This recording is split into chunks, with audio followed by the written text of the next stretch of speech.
All right, we're just talking about weed. It's an interesting topic. Like I think everybody smoked weed. Everybody fucking has smoked weed before, and I don't know what is happening now. Maybe socially, it's getting where you can, like for a long time, you couldn't say anything bad about weed, or you were like an idiot, or like whatever. Yeah. But now it's getting more loose. Yeah. So I feel like I could be more honest about it because here's what I see. Here's the most damning thing for me about weed is I was hanging out with these young guys in Hollywood, right? And they were all a certain niche of guys. Like they had all come in.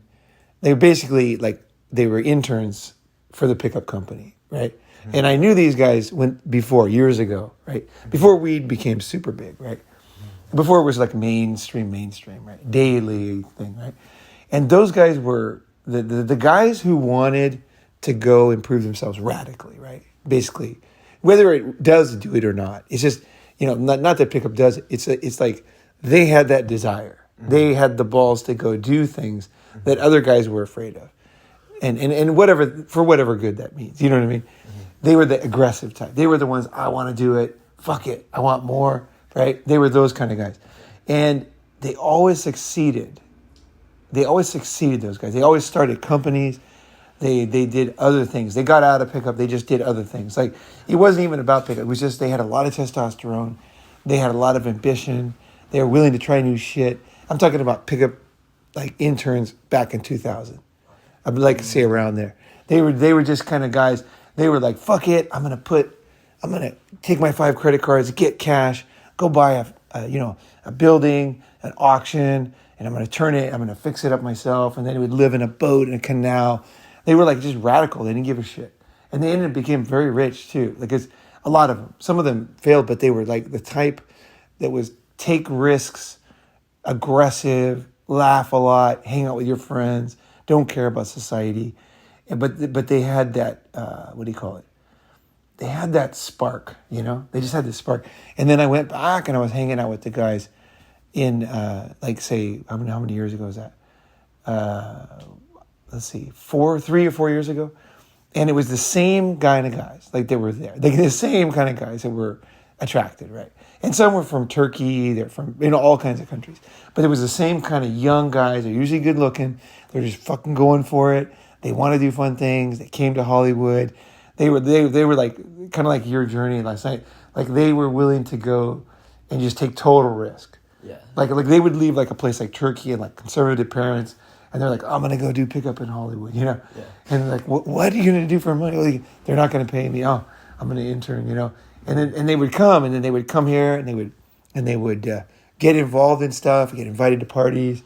They end up somehow getting a green card, and somehow getting it together, and then end up selling real estate, like in Beverly Hills, and making money. And pickup would be long gone. They would just be like doing stuff, and you'd call them up, they'd be kicking ass. And they always had that smile on their face, like kind of thing. They were always kind of like that more, but they weren't the typical success. Like they weren't doing it like the old school way. It was always kind of like more radical, right? Mm-hmm. The new crew was the exact same DNA of the guys. This is my opinion. And I love the guys, but they all doing smoking marijuana every night, right? And so while they would go and do the girl part, they would all get together and go out, it's like everybody just wanted to work at Amazon or something. They didn't have that drive. I really think it was the pot just killed their ambitions for excelling or being radical in every area of their life. Yeah. It's like, you got a girl, you smoke some weed, go to sleep, you fuck her, you go to sleep, you're good, right? Yeah. Before there was like, fuck her, get her out of there, write that business plan. Or whatever, there was like one more thing, and I was really impressed with that. Like, and I saw that everybody was like eating edibles and just sitting there and like watching movies. Yeah. And I was like blown away because I couldn't believe the change in like 20 years. It was a big change. It was because of legalized marijuana, for sure. Because they weren't the same kind of guys who would go buy weed before. Before it was illegal, right? Mm-hmm. And it was a big deal. So some of those guys wouldn't do it. I remember. But now it's legal. then you feel like it's safe, right? So they would just go to the store, one of them would get it. And now it's just delivered, mailed right to you. Yeah. And it is effortless. So that's my biggest fucking thing about weed is I see young men, ambitious, aggressive, interesting, creative, funny, just full of fucking life. Young men just kind of dragging, or just being happy with the way it is. And I'm not happy with the way it is, because you're just gonna end up being like a robot in some machine. Like, what a tragedy. Yeah. Like a real fucking gem of a guy, right? To work, to go into a system like Amazon. Like, that's the ultimate robot type thing, I'm not saying you can't do it for a while, because you could learn a lot. You could see what they're selling. You could start your own company. You could go to Amazon and learn a lot. I'm not saying, don't work. I'm not saying that. I'm saying like, if you don't have big dreams and fucking balls and go for it, you are gonna, and you're not like normal in society, you will end up being used by the system. Oh yeah. You're gonna go into that mode. It'll ring me out. Where they're like, this guy's pretty good, he's good looking, he's aggressive, he takes care of himself, he's perfect to be a salesman at our shitty commission shop. That's how I was when I was young. Yeah. They're just like, people would just take me and put me in these jobs, and I was able to do it. Whereas like the more robot guys wouldn't take the job because they're like, there's no salary. This is commission, right? Whereas I would go in and it was like really hard and I was selling some crap I hated or I didn't even understand. And then I would make it happen, and then they would encourage me. And it was scary because they could have got me either being a robot or going into some kind of sales scam type thing. And I never went that way, but I could feel that was what they were kind of like pushing, because they realized I just didn't give a shit. I was different. I was not in the system, and I could sell. So like, that's perfect. And people did try to get me into scams. They did big time. People were like, hey, you could make a lot of money doing this. Yeah. Like I had people calling me. I won't say the names of the type of job, because some people would say, well, those aren't a scam, but they were, so, and they were trying to get me in there. And they're saying, dude, you could make great money, and you're not. It's legal, And I thought, I know. I looked deeply into the products, and these are designed to trap you, your human nature. Technically, they're legal, but they take advantage of the loopholes. I'm not saying the products, so you guys don't know what I'm talking about, but it's like, you don't start your life to be a scammer, right? It's just one thing at a time, one little thing, It's like one thing. Just go with these guys and hang out with those guys and sell. And then have lunch with those guys, make friends with those guys. And then, you know what I mean? And then like, those guys are not very high quality, right? And then you're surrounded by them. And you know what I mean? Like, you might have a college degree and have more talent than them and everything. Mm-hmm. And they kind of hate you. And then but you're able to roll with them. And next thing you know, like, it's like, you're really hated, right? Because they're basically criminals at the end of the day, right? They're basically fucking criminals, yeah. And so, and then like, you can just get sucked into it, and then next thing you know, you're living like a real hellish life, And then when you're in your hellish life, a lot of people turn to just smoking weed every night, and now they're trapped in this cycle where every day, just as they're like awakening to that hellishness, they smoke some weed, just drop down, disconnect from it, and then do it all over again. And next thing you know, day after day, week after week, month after month, now they're trapped in that fucking cycle. Yeah, I know for sure that's true. There's different, I was kind of describing two types of hellish. One is when you fall in the system, and you have the talent to do other stuff, right? You could be writing books, you could be making movies, you could be, you could be doing shit, but you end up working at Amazon in the air warehouse. And then you get promoted to manager, right? Then now you're the manager, and the next thing, it's the same kind of, or you go the radical sales route or whatever, where you end up getting into things that are just, at the end of the day that they're taking advantage of people, like, and then you get dirty because then you're selling it, and then it's like, it goes that, so they're both hell, right? But it's just thinking what you say, because I want to. Yeah, I mean, like in either of those cases that Ronan just described, I'm saying that you medicate, like right when you're realizing that you feel dirty, or you feel that hellishness, or you feel that like I'm enslaved, but then you're just like right at the point where you could be that, that person who is able to then kick it into high gear and then create something new and break out of it. They reach for the weed, and then boom, then they drop back in. So it's like they don't ever achieve like escape velocity to get the fuck out of that cycle. Right. They then medicate themselves with the weed because they're not feeling good. And it's just treating the symptom of that hellishness or that feeling dirty. And they notice that, hey, when I just smoke this, then I don't feel as hellish. I don't feel as dirty. And I can kind of like drift off, and then they go to sleep, and then they start the whole day over again. I think a lot of guys are, I just thought of this, but I know a lot of guys who are in hellish marriages because of weed. Like they know it sucks ass, right? They know they fucking know. But then they think, well, if I come home, right, and I have a few beers, smoke some weed, eat an edible, watch a fucking Netflix or whatever, then they feel like, well, it wasn't that bad, right? Because the wife is like, rah, rah, rah, and they're just like not feeling it emotionally. Yeah. I know a lot of guys like that, and that is fucking hell. I mean, that is really bad. Yeah, I witnessed this with my sister, who just smoked all the time, and used that to basically medicate herself to kind of escape her life and to just feel okay with it. And he's like, yeah, sure, you can do that. Why not? But I noticed there's a period where she stopped because she had to for reasons with her life. And when she stopped smoking 100% completely, she got that fire. She got that really? Yes. Yeah. And she got that desire to do new things. And she was like getting her life together, and she was happier and healthier, and she was like cleaning more, and she was like, I'm gonna eat better, and she was and like exercise, and she was on that path, like where you get that like, I'm gonna go for that run, I'm gonna go do that thing, I'm gonna start a business, and you get that like all that inspiration, right?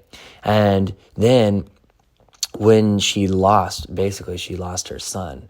And when she lost that, and the thing was, to get her son back, she had to stop smoking completely. It's kind of a court thing. So when she lost her son 100%, or his father, then it was like, well, what's the point? I don't have my son anymore, but I always got weed. So then she started smoking again, went back to what was comfortable, and all that drive, all that passion, all that like that zest for life to create something new and like really have a good time, it's just slid away. It was gone. And then she just fell back into her old habits, her old patterns. And what happens, like, you get comfortable because it like eases the pain, or it just mellows you out so much, especially if you smoke a lot, that you just don't care anymore. And you're just comfortable with it. And like, as bad as it is, as maybe you're fat and you're overweight and you don't like that, or you hate where you live, or you hate your job, you just kind of just go with it because it just, it's all right. I got home and I'll smoke and I'll kind of tune out.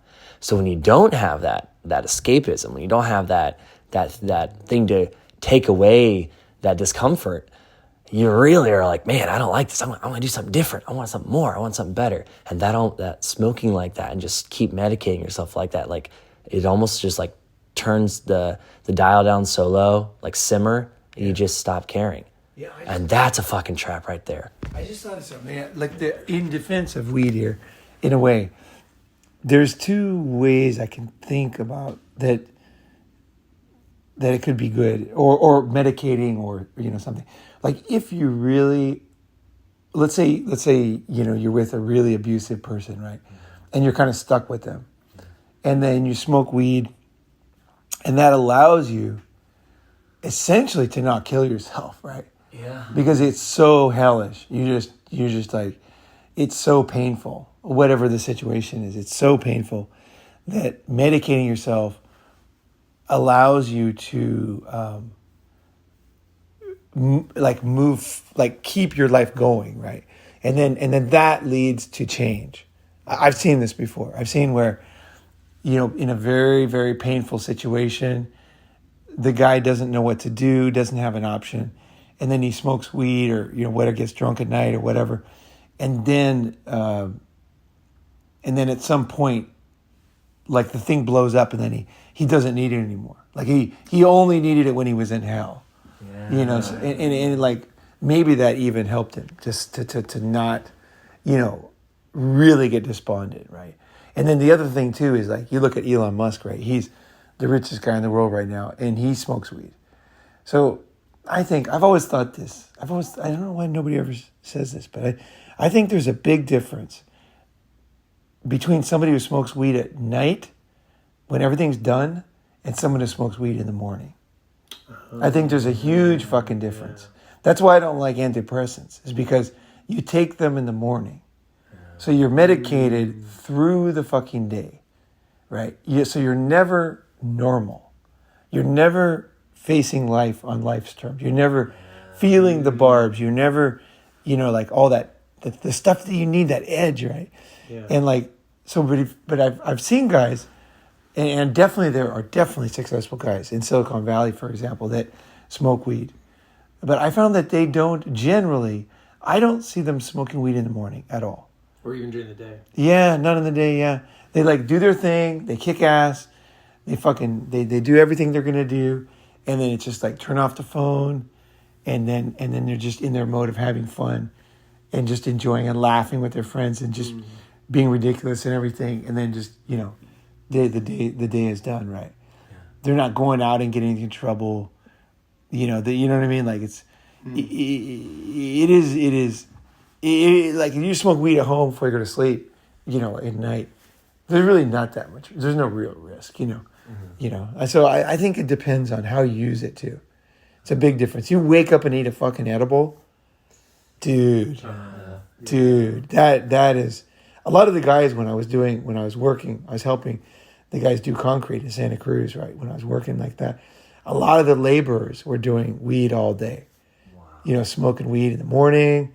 They'd come like all smelling, and then they'd go at break, and then lunch, and then after, and it was like the boss would always say, "Yeah, you guys, if I ever catch you again," but then he would ignore it because he knew they all were smoking weed. So, you couldn't really fire them, right? Because they're all fucking smoking weed, and they could still work on weed.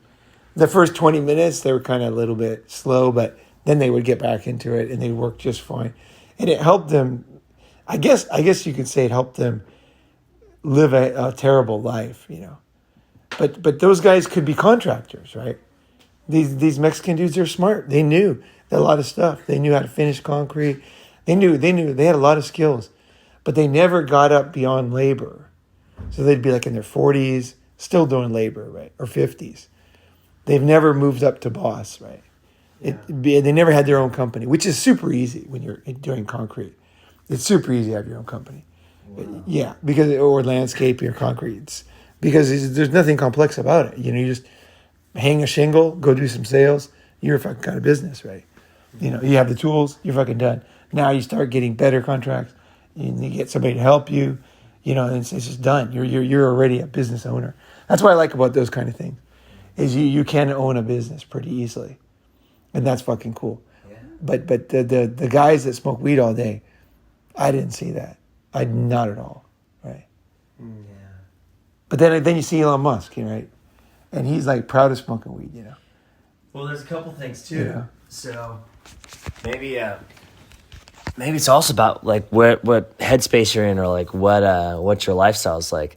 So I would say there's a big difference in someone who's already created that success for themselves and they're already doing what they want, and then they do that, they smoke or whatever to relax and just ease, kind of stop thinking about all the shit they could be stressing out, and somebody who's not happy with their life, who's not where they want to be, and they smoke to kind of just ease the pain of that. Like, it's a very different thing. And if you think about it too, I know Elon Musk, I've seen it and he's talked about it, he's got like one of those super hyperactive brains where he just can't stop thinking about high level shit, and his brain's always, he talked about this on Joe Rogan, whatever, he's always like go, and he's like, it's exhausting. So for him, smoking probably just helps him just not just turn the dial down for a bit. Yeah. So he's just not going, because you can never fucking, like, if you're super hyperactive like that, you can't sleep. It's the worst thing ever. So that can help you just ease.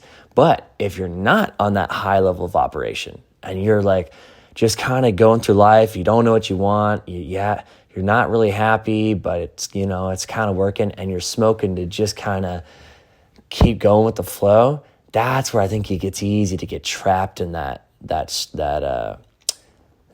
situation, because you can just turn down your discomfort, right? But you're still not really happy. You're not living the life you want, but you can just be like, it's good enough.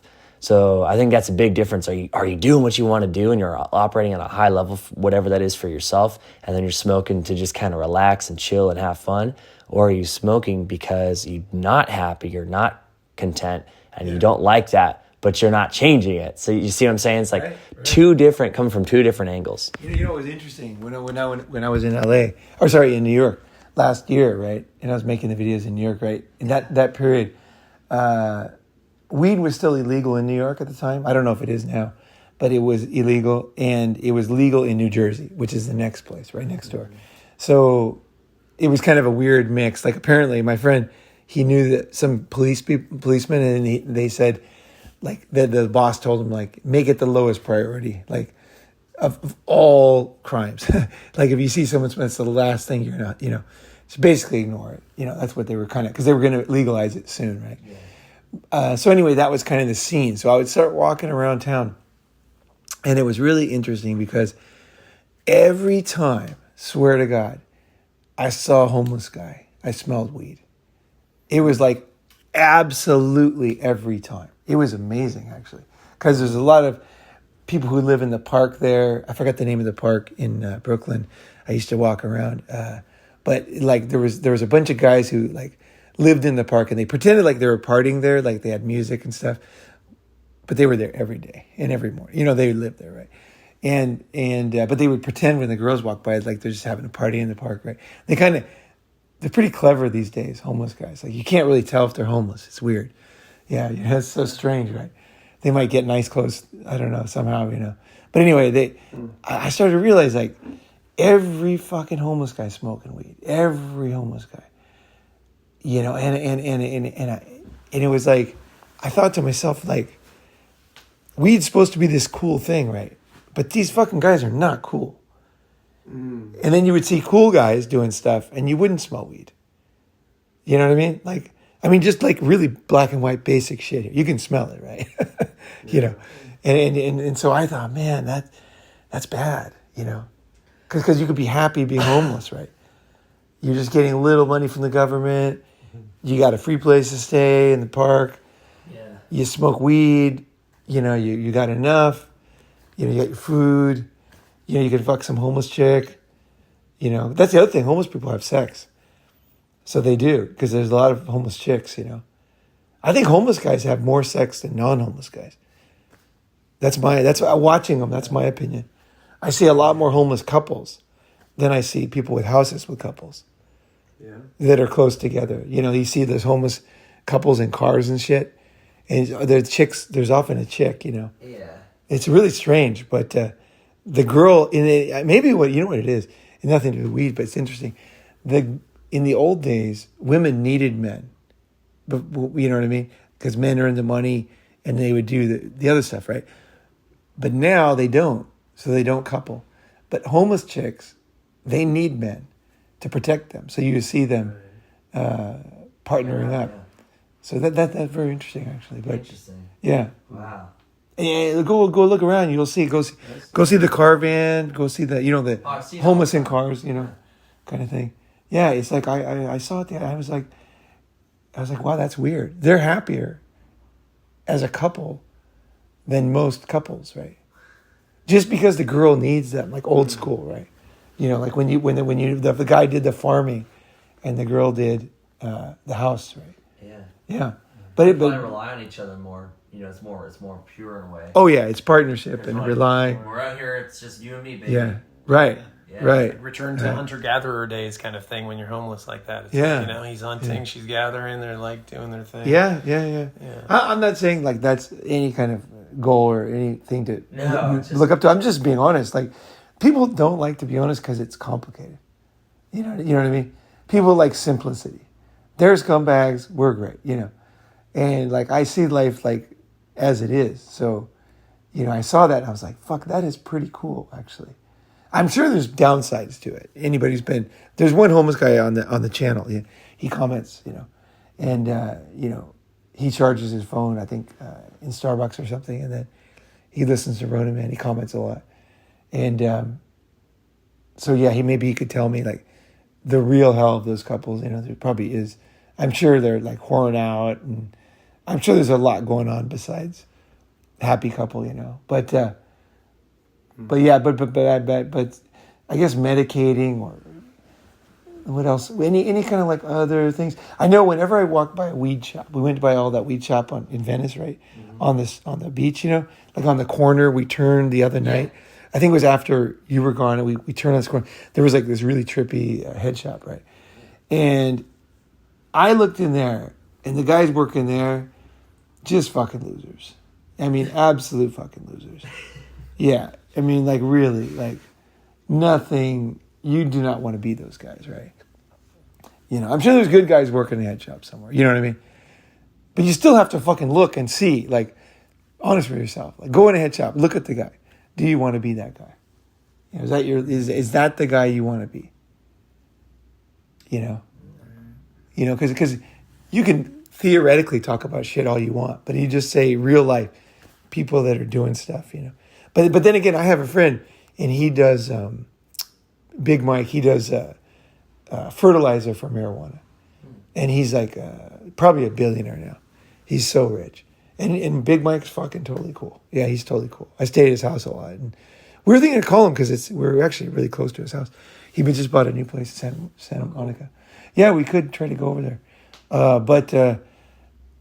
and he's like picked the right thing because he didn't grow marijuana, he didn't sell marijuana, he didn't get it. He just sold the fertilizer. Yeah, and that was interesting because he told me how he started and everything. I don't know if I should tell. I know it might be secret, but yeah, I won't tell it. But it was a very interesting story how he started. Yeah, very interesting, and he's a really fucking good guy, like through and through, good guy, generous, nice, honest, funny. He's just like one of those guys, those big guys that are just confident and they just come in their house, like they're just good. Yeah. They're not worried about, and you kind of know they can handle things, So, people don't push it too far, And that's kind of how he is, yeah. Funny, but, so I guess there's been, good things, come out of the industry, I guess, but I don't know. Any other comments on anything like this or anything related? I mean, like anything, like anything in life, it's, like fire, you can use it to cook or you can use it to burn yourself, It's, I think the weed is also the same thing. It's like, you just need to know when and where, and are you using it to regulate things appropriately? Yeah. Or is it kind of like it's almost like using you and keeping you trapped in something?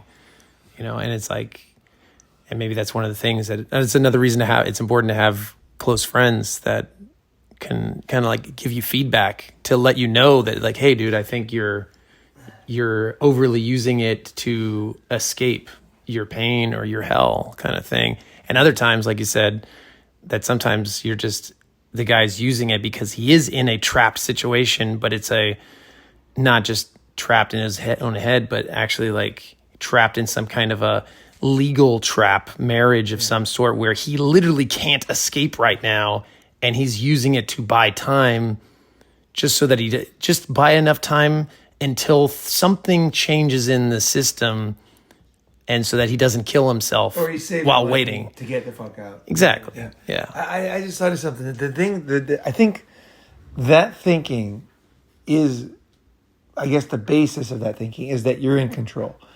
And I think the problem with marijuana to me is that a lot of people get schizophrenia. It's a known, I don't know, not precursor, but it's like a known, it triggers schizophrenia in people, some people, right? If they have a penchant for that, right? Right. And I personally think, this is my own theory, but because most of my life was overseas, right? In Asia, where they didn't have marijuana. Like, there really wasn't really marijuana in Asia. Like, when I got there, it was so strict, it was death penalty for drugs. Like, there would be a sign when you go to the country, like, just so you know, like if you have anything, throw it in this garbage can. Because once you go through this door, it's death penalty for anything, right? Yeah, and I saw those. I went through those like on boats and stuff. We landed in a port. It's basically people clean. throw it overboard. Like don't fucking take it in here. It was kind of a kind warning before you got to the guy. It was generous to them at least say, hey, Yeah. at least you give you one last chance. Yeah. It was only in English because they knew that like foreigners did that.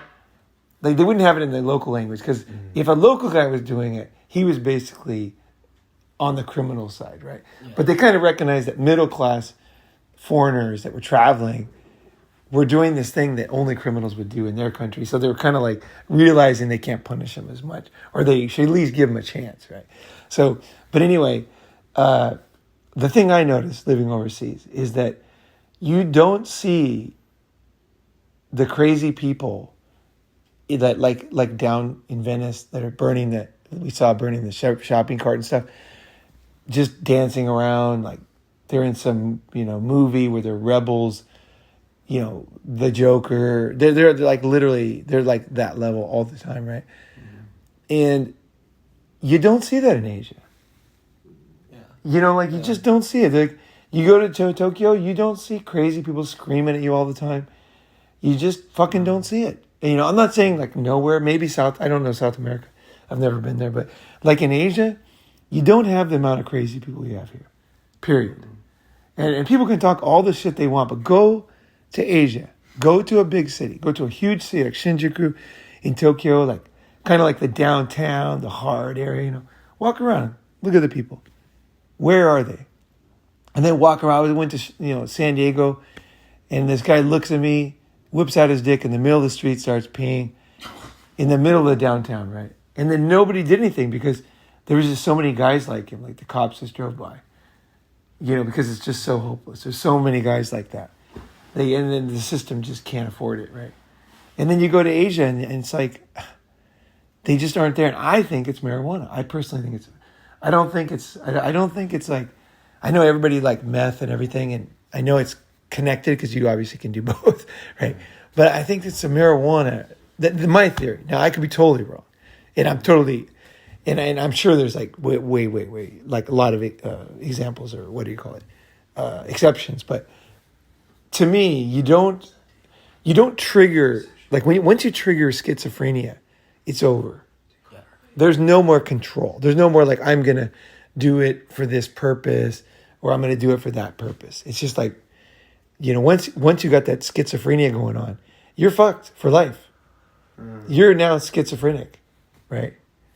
So that's to me, that's a scary thing. And in Asia, you don't see that. And so I think they don't have the marijuana. They have the weed, and now they're starting to get it. Like they just legalized it in Thailand. And in Thailand, you have the yaba guys. You have the guys doing, it's basically speed and caffeine pills, like smoking them. And those guys, they're only like $8, and all the taxi drivers are doing it. I'm not saying there's no problems in Asia. It's tons of problems in Asia, and different countries have different problems. Philippines has a huge problem with drugs.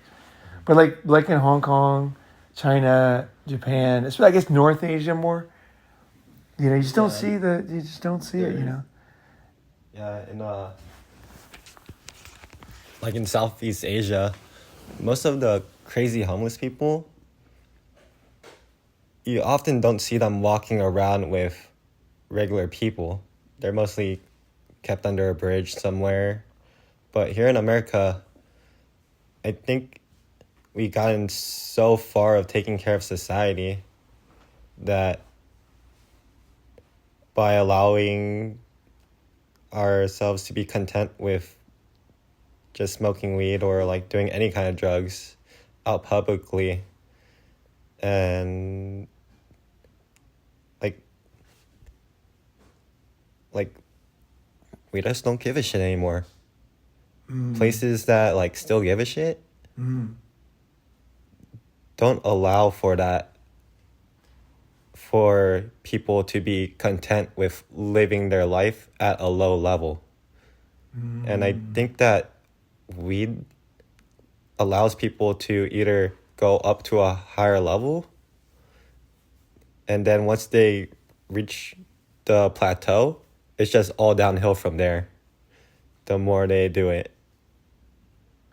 Right. Like we don't give a shit. That's the thing you said. That was so good.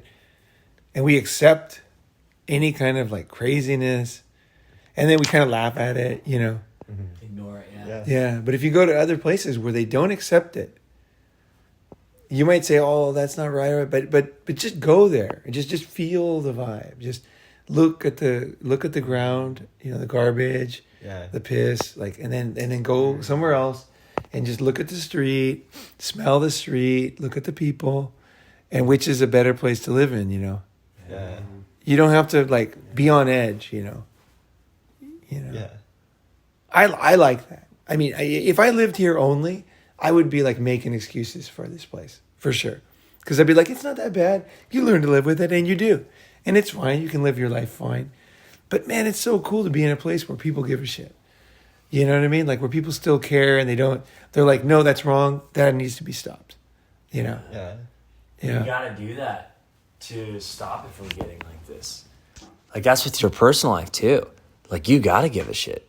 If you don't, right? If you got an issue, if you got, you know, if you're unhealthy or whatever it is, or you don't like so much life, you have to care. You have to give a shit, and you have to want something better for yourself enough to actually make a change. If you don't, you just slide downhill from there, and it's that malaise, right? You just it's all right, it's good enough.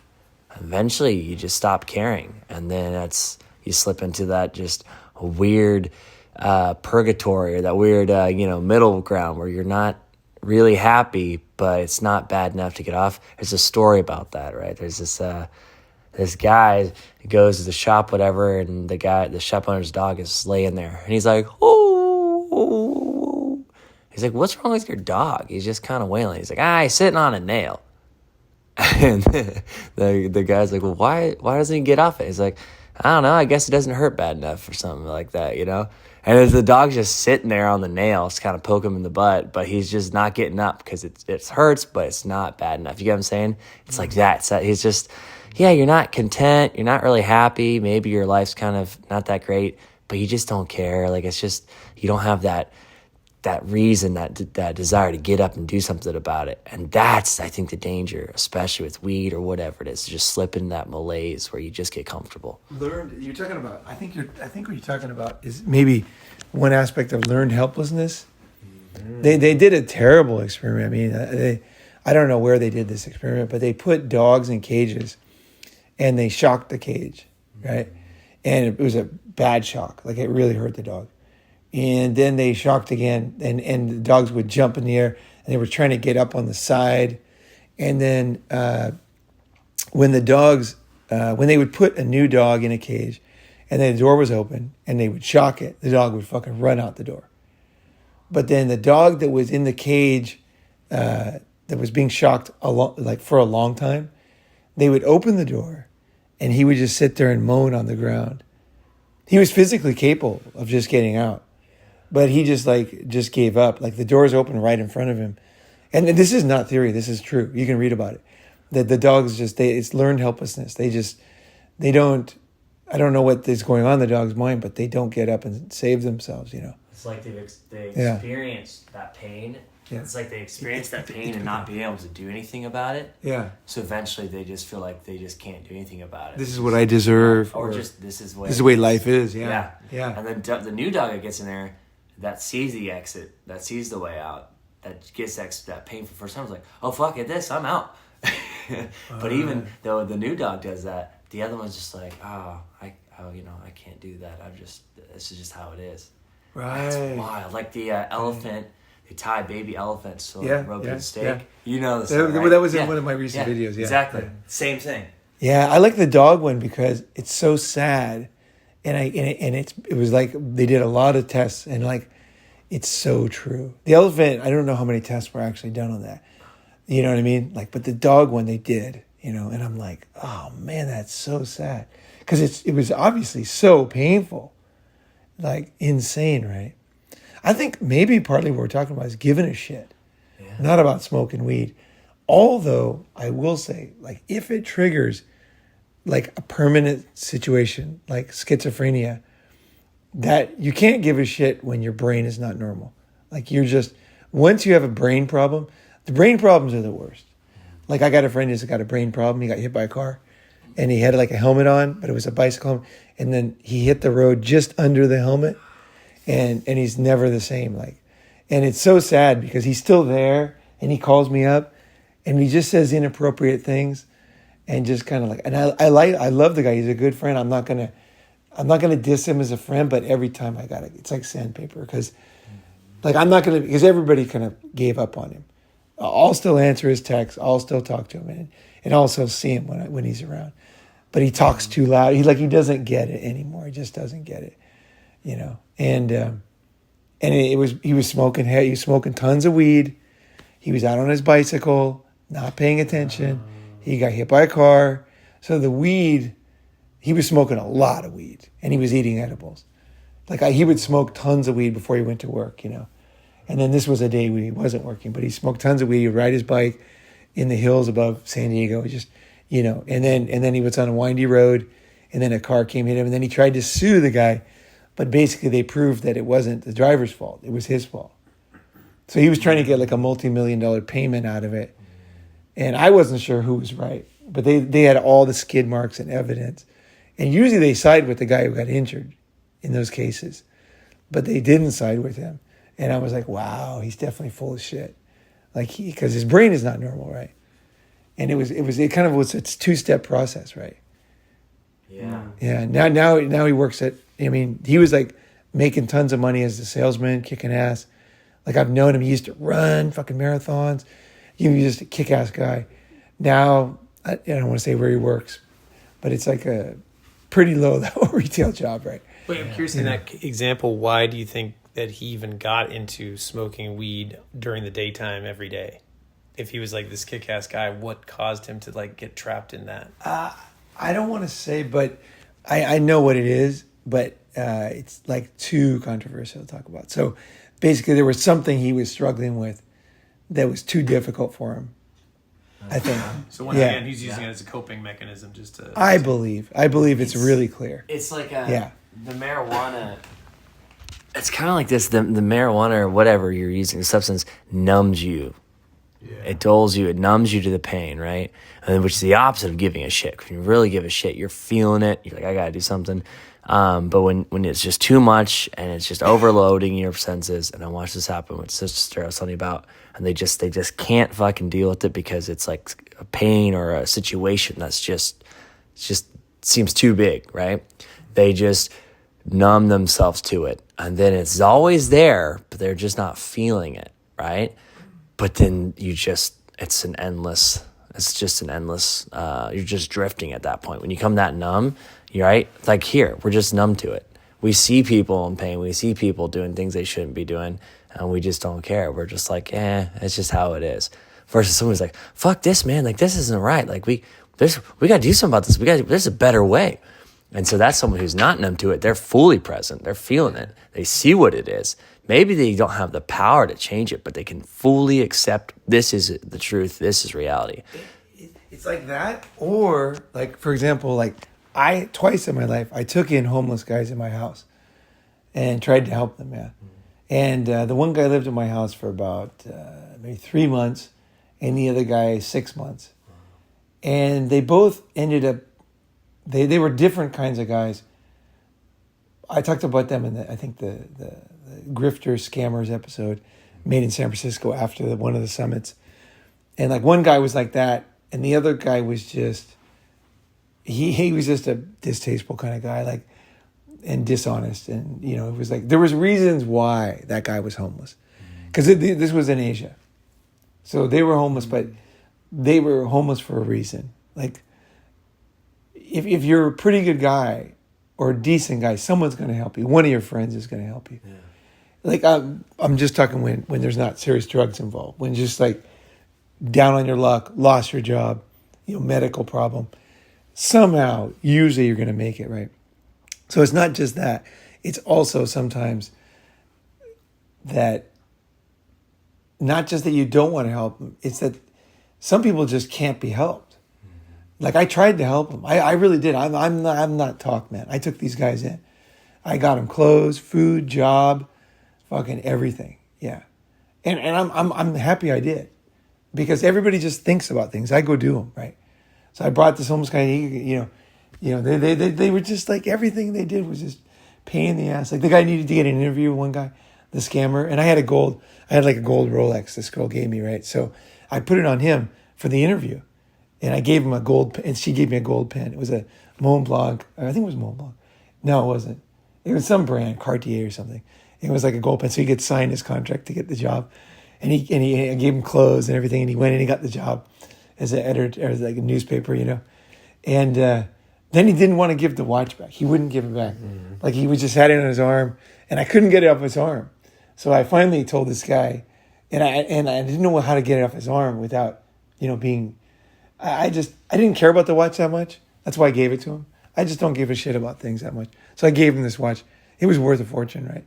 And then I just couldn't have the heart to take it off his arm. So I sold it to this guy I know from Iceland who's hard ass. And I said, if you can get it off his arm, you can have it for this price. So he just came up to me and goes, hey, give me the fucking watch. I just paid him. And he's like, okay. It was hilarious. But like, he was just like, there was a reason why nobody was helping that guy, And so I think sometimes it's like, you look at people and you say, I don't give a shit. But other times you realize that I guess they're there for a reason, like they're there for a reason, and there's nothing you can do. You can't make people be motivated. You can't make people change, right? Yeah. They got to fucking want to change, right? And neither of those guys wanted to change. That was the sad thing, You can't do it for them. And I learned a lot, because they were both totally different kind of guys. They were both completely different guys. But once I helped them, all my friends helped them. Because everybody got excited about it, because they saw I had this homeless guy, and I was taking him around. Like, I fucking had my own company. We had fucking, we were doing all kinds of shit. And the fact that I had this homeless guy, people were stoked. Like, everybody was like, here's the guy we can help. So people were giving him money, giving him food. Like, wherever we went out, somebody would buy us dinner. And it was interesting that everybody got excited about it. People need like a brand to get excited about, right? Yeah. And he was a brand. He was an acceptable brand, so everybody was helping him. But then when he ended up like basically ripping everybody off, then of course it all fell apart. But so yeah, that's the complication there. And not that everybody is like that, but those two guys that I took in for real were. That's a real thing, though. Basically scumbags. Yeah. Because you don't do that to some guy who helps you. Like, this guy went from fucking. He was on the fucking ground. He looked like a robot because he was so covered in. He had gout, so he couldn't bend his legs or anything, and his ankles were all swollen up, and he had bites all over him from bugs and mosquitoes and spiders and sleeping in the park. Like, he was like a robot. He was like all swollen up, no shoes. He had no shoes, and he just looked terrible. And the next 3 months later, he's got fucking Rolex watch on. Nice shoes, fucking nice clothes. He's eating well. His skin's all cleared up. He's got a job in a newspaper. He's going to work. He ended up being the president of the editor or the top person in the newspaper, and bankrupting the whole thing. We're ripping off the whole company. And the guy that gave him the job, he took his job and then basically robbed the company blind. He ended up going to doctors that were corrupt and like having like fake heart surgeries, like heart attacks. Yeah. And then they would put like a $1 zillion bill on the insurance, and the doctor would take half and he would take half. Yeah. So he was like just cashing in. He found like corrupt doctors in Hong Kong and China. So he was like cashing in hundreds of thousands of dollars. Yeah, he was just like a total scammer, the one guy. The other guy was like a low-level scumbag. So what you're saying is, be careful who you help. You might create a monster. Is what you're saying? I don't think. No, because I don't think I created him. I look back at history. Yeah. There was some stuff online about him. All I did was give him a second life, and he went and did it. He did his thing again, and then very interesting is years later, I was walking down. I forgot the name of the road. It's behind the Ritz-Carlton in Shanghai, and we were walking. And Shikong, let's see, it's Shikong Lu. And and we saw him across the street, and he was back. He had like a Brooks Brothers tailored suit on. He was looking so good, and he had these two like businessmen with him. And he looked over and saw me, and then he just looked away. He had a new scam going on. That guy was always going to come back. He was just like that kind of guy. But he was like homeless one minute, and he just looked so helpless, And I don't regret it at all. I people will say people are so afraid of stuff, right? Yeah. I went in, I learned about these kind of guys. I learned about myself. I learned about homeless people.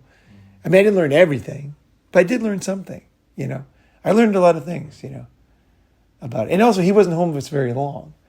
He wasn't homeless as long as he said. The other guy was. The other guy was homeless for a long time, right? So there's different kinds of like fake homeless, and there's like real homeless. The other guy was like real homeless. He was more despondent, He was just angry and violent, basically, yeah. It's like and not honest.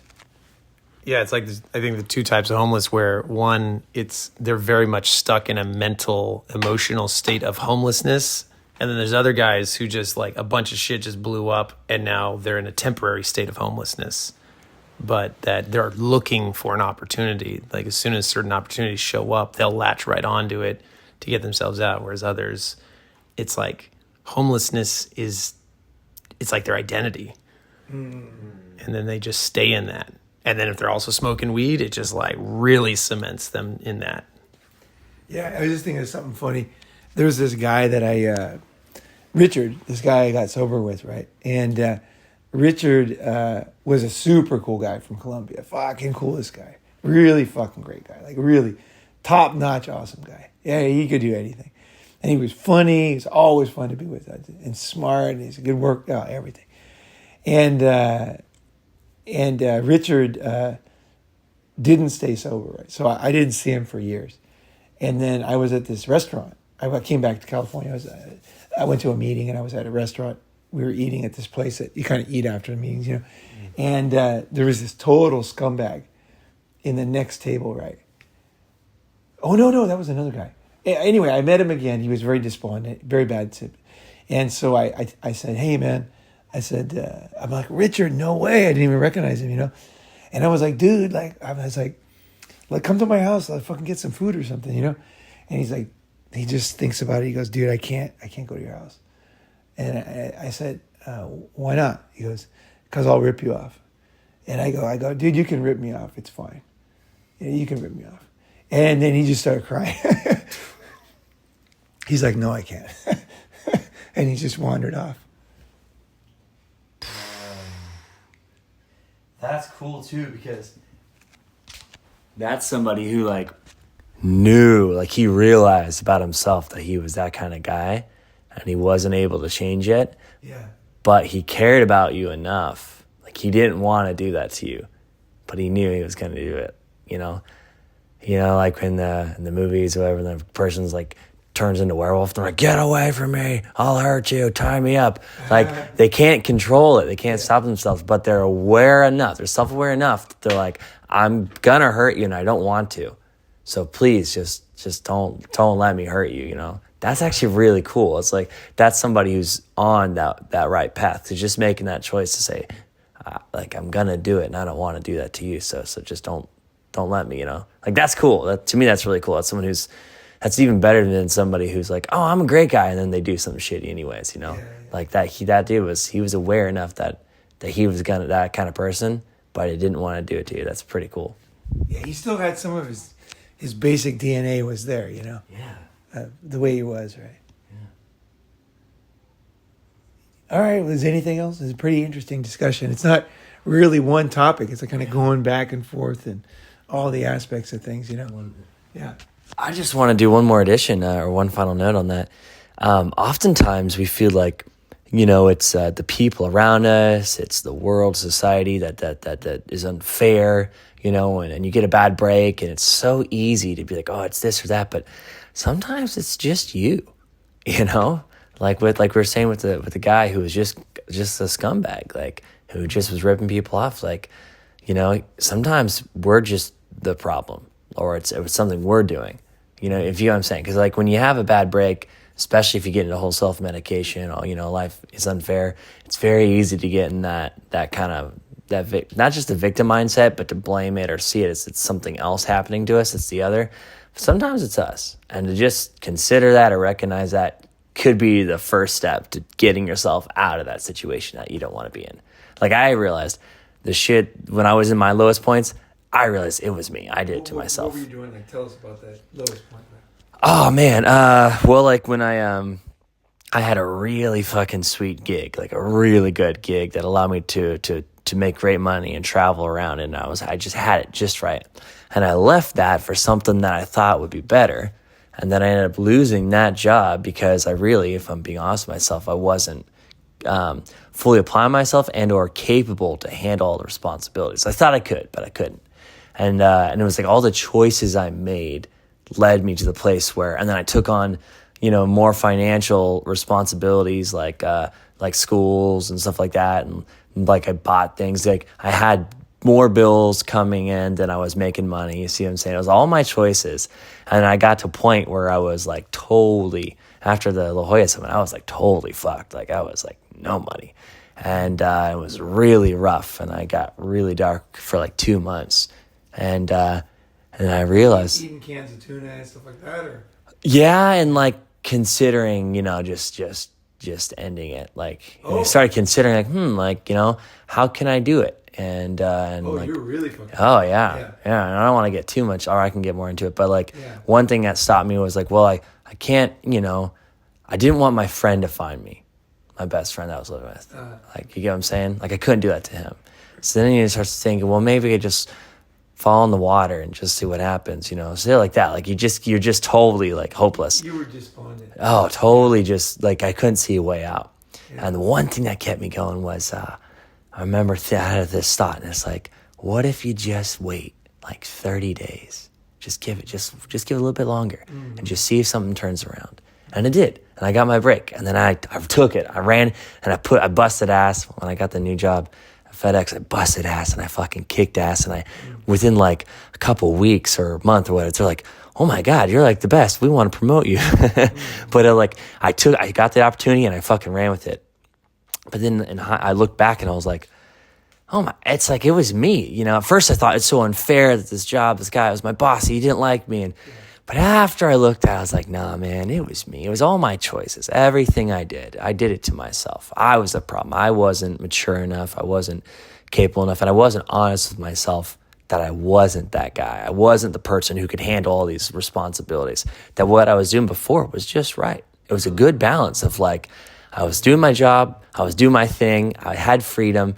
And it was good. And I thought I needed something more, like my job, a better job or bigger responsibility would somehow give me more value or make me grow. But it was always me. Like wherever you go, there you are, right? So you can think, oh, I'm going to leave this bad relationship, or I'm going to flee the country or whatever, because it's these motherfuckers that keep me. But no, it's you. Like yeah, you have those bad situations, but if you don't change and adjust the core flaws or the core issues in your life, they're never going to leave. So you're like the guy who went from one scam or whatever to another. It was just him. That's who he was. Yeah. And he could have that realization about himself and then make a change and then have a different experience.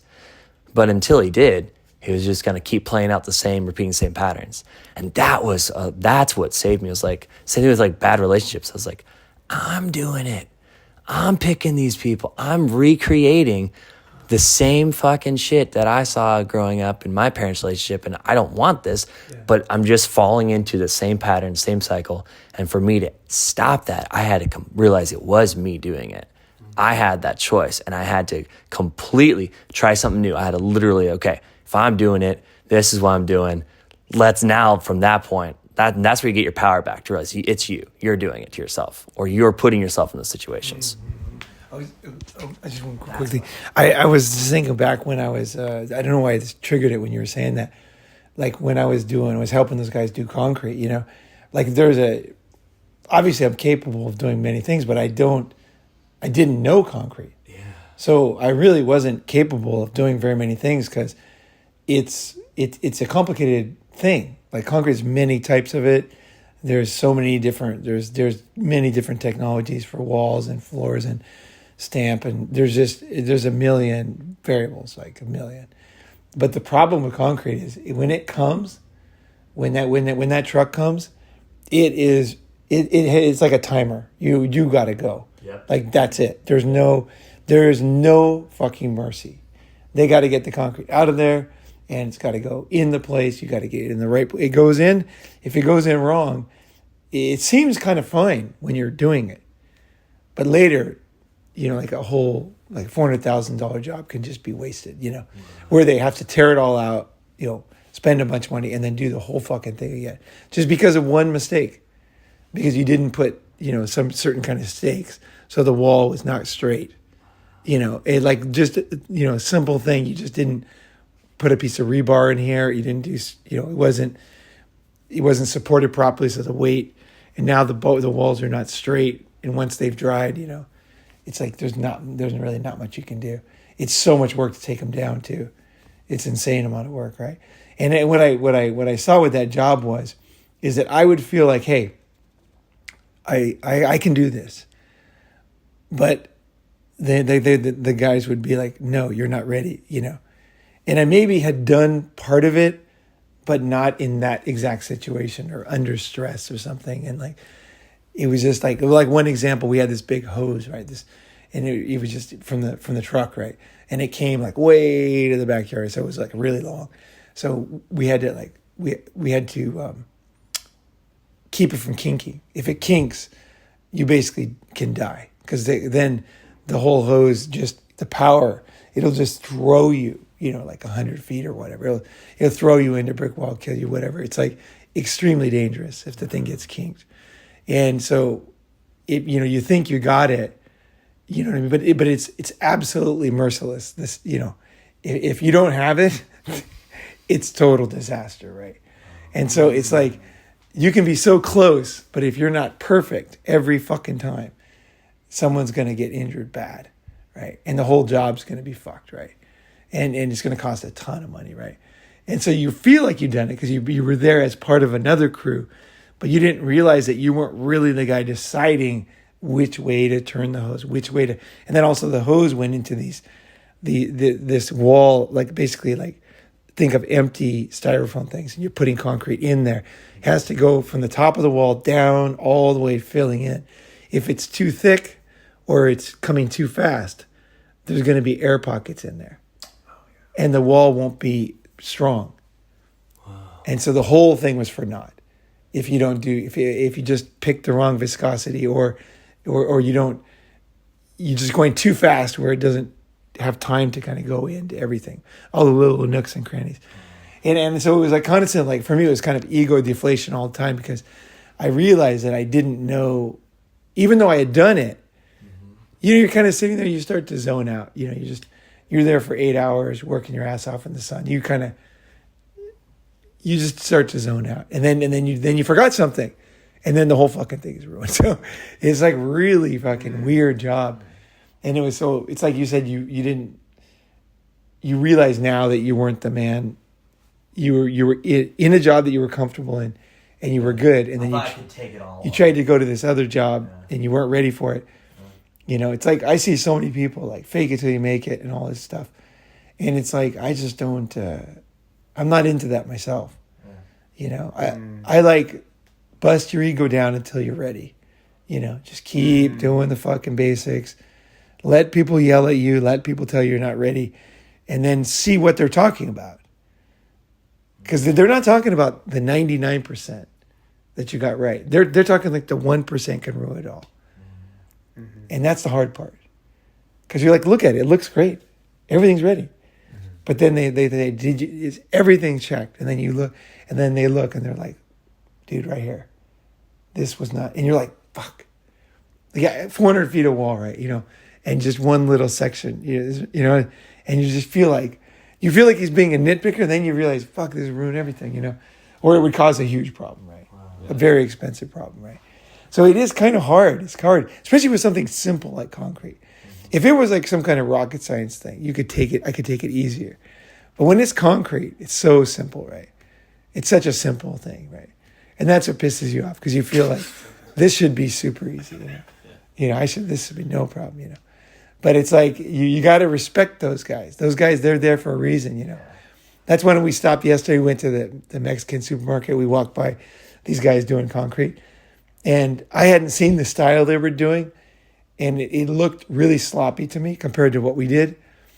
But I had to check my ego because there was a reason. Like, it was probably a really low paying job. And also probably there was not that much weight on it. Or there was some reason why they didn't need the quality we had, right? Mm-hmm. They weren't stupid or lazy or, making a mistake. And so it's like your ego in check in jobs, it can be extremely difficult, actually. So you saying that is really cool, And then what I'm saying is like the same thing, really, is you're not always ready for stuff, even though you should be, even though you can do tons of shit they can't do. You can do endless shit they can't do, but you're trying to do what they're doing, and they've been doing it for 20 fucking years. And they might not even be smart, but 20 fucking years, they know, So it's like, it is hard to keep your ego in check for sure. Yeah. Fuck, it's hard. Like they're smoking weed. They were in San Quentin most of their life, but they still know this, Yeah. And you fucking don't, And they're not very good at teaching. Like I'm good at teaching. Like I like to teach, They're not good at teaching. They'll just fucking yell at you. And it'll be complicated. You ask, and then they say the same thing again. Like a good teacher will say, "Well, what is it you don't understand? What part?" Yeah. And you'll say, "Well, I get all that, but what about this?" They'll just yell at you again, and then leave you there. And it's like really difficult to listen to them because they make it not easy to listen to them. That's the other thing. They make it extremely difficult to listen to them because like super abrasive, and never like explaining the thing you're trying to get. You almost have to go on the internet, like during break or something, to look it up, to figure it out. Or you have to go in there in a good mood and try to get them to, like, not attack you for asking a question, right?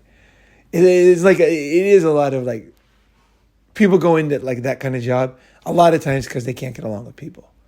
It's really common. Yeah, they're not people, right? So it's really, like, that can be difficult, too. Because you're trying to get the answer. You're just like, or you're trying to tell them they're wrong because sometimes they're fucking wrong. They don't see it right. And then they're just like, you don't know shit. You haven't done. And then like 20 minutes later, they're like, the other guy will come in and he'll be like, what the fuck are you doing? And then I'm like, that's what I said, And he's like, this is totally fucking wrong. And then you can't say anything because they don't want to hear it. So you just sit there, and the other guy can say it, but you can't say it. It's all these things that piss you off.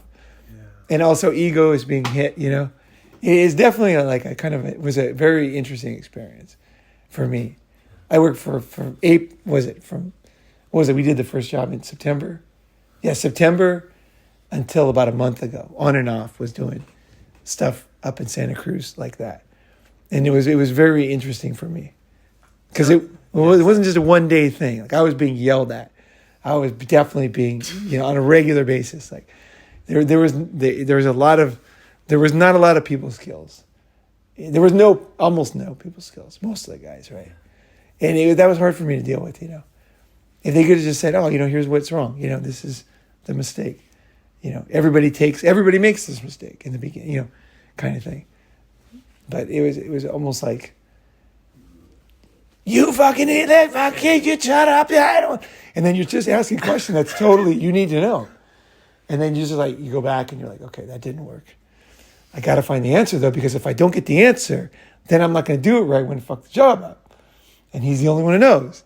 So I got to think of another way to somehow finesse the guy to tell me the part I don't know, for his benefit. You know what I mean? Because I'm having to do it because he's doing another part. And then at the end of the job, it's going to come down to this. It's really fucking tough, ego-wise. It's almost like they're just annoyed that you don't already know everything they know. Yeah. They're like, why don't you just know it already? Right. That's it. And then that's how they're behaving, Yeah. And they couldn't imagine any, like, they're this is what the other interesting thing about them is. I would tell them, hey, I live in Thailand, I'm going to leave in a few weeks or whatever, they would never believe me. They just couldn't understand that. They'd say, you know, you want to be a stucco guy, you know, you got to be a hog carrier, you know, they get the hog carrier, but they call it hog carrier. You got to learn to be a hog carrier. Like I learned, you know, we yell at the hog carrier, we make fun of him, we trick him, we play practical jokes. I bring that over here, then bring him back, you know. And I'm like, dude, I'm not going to be a hog carrier. I'm just helping you today. Like literally, I was leaving the next day, forever. I was never going to be back. I was never going to do this again. And he was thinking, he was giving me these golden secrets that were going to make me rich. And I was like going to take his job or something. Like he could not understand that I did not give a shit. It was, and I not only was I not going to do that job, I would never do stucco in my life again, unless I was in prison. And I had to, you know, like I just didn't like it. It splashed up in my eyes. It fucking burns like crazy. It sucks, you know. I just didn't like it, you know. I'm not, you know, but they could only see life through their vision. Wow. Yeah, they could not see it any other way, and that was hard too. Wow. That was not easy. That's powerful. They couldn't see it. You would tell them right there. Yeah. Nope. That's powerful too, because we probably all do that, like in our own way. We all see life through our own vision. Yeah. Like even you, like you probably have, if you like were to or maybe other people watching, you probably have those areas where you do that. Like, you know, like we all have that. Well, like I brought them out of the water. Yeah. And I thought they knew the rules of the water. Yeah. I thought, well, they're stoked on Ronin, man. They're listening to, they probably know. And it's like we were the guy learning. People don't know the stuff. Yeah, it's like, how do you not know the concrete? And it's like, well, I'm new to it, you know. And but then you did that amazing thing where you showed us and you explained it to us. But I think we all have those in our own lives. Yeah. You know, sometimes we only know the one thing, the one way, and it's so fucking powerful to just see it from a different angle and go, oh yeah, maybe this guy is going to go to Thailand tomorrow, you know? Yeah, just like totally consider something totally new. So that's... Basically, when they heard Thailand, they heard like they I think there's so many liars and scammers in that business. And people that just don't have their shit together. That when they hear anything, they don't even like it. They don't take it even half serious. They're just like, another dreamer, he'll be back tomorrow, you know? You know, whatever the fuck he's talking about. Like the words, they heard the words, but there was something in their background that could never believe. I honestly think one guy didn't think Thailand existed, like as a country. Like, I'm serious. Like he was like, you talk about this shit, but it's not really there. Like that's just bullshit. Like what we have is right here. We got stucco. Concrete's real. Yeah, we got fucking concrete right here. You know. Wow.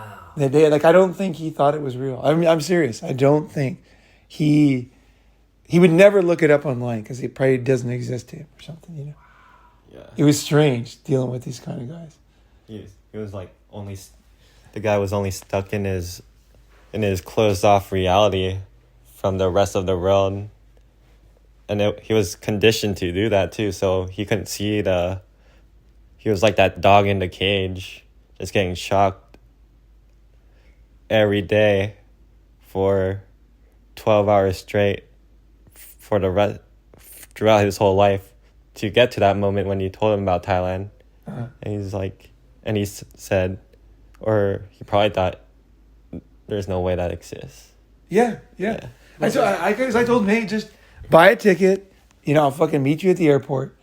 You know, so I told all the guys, because I kind of wanted to open their world up, because none of them had traveled. That was the open door. That was like, they're in the cage, and it's like, you open the cage for them. But then like that dog, even when they opened the cage, didn't think to actually jump out. Oh, right. Yeah. They like, there was, but it was interesting. There was one guy, there was one dude, I can't remember his name right now. There was a Mexican dude, and he was like, he understood all kinds of shit. He was so smart. Wow. Yeah. He totally like, he had family, different countries, and you wouldn't know it when you first met him. You know, you would never know. But he was like totally cool. Like I could see the guy writing poetry or whatever. He was just like, and he just somehow managed to kind of keep that face at work that was that could like be accepted, you know. He just, at work you just see him eating, you know, like normal food, burritos or whatever, and then just fitting in with the guys. But he was actually a total dreamer, and he loved to cut hair, and he like fucking had done all kinds of stuff, you know. It was he kept wanting to cut my hair, yeah, but we never did it for some reason. But he just like, I invited him to the house. It was interesting to talk to him, but there are guys in that world that somehow are very sophisticated, even if they haven't traveled. It's like they're like, what's that word when you can kind of do anything kind of guy? Renaissance man. Yeah, they're kind of like Renaissance man that are doing construction, yeah. So it's not like in construction you're like this, you know, or concrete or whatever, you know. There's these weird exceptions. But I'm sure he had no education, you know. He just kind of, he didn't have any education. He kept his eyes and ears open. Yeah, he loved to talk to me. We fucking talked. Oh, we had great conversation. He understood everything. He would listen to me. He'd remember. He'd ask a question that obviously means that he believed things, and then I would answer, and he'd be like, "Right, well that makes sense." He'd be able to see it, imagine it, you know, way more than the average drones in society, you know. Yeah, yeah.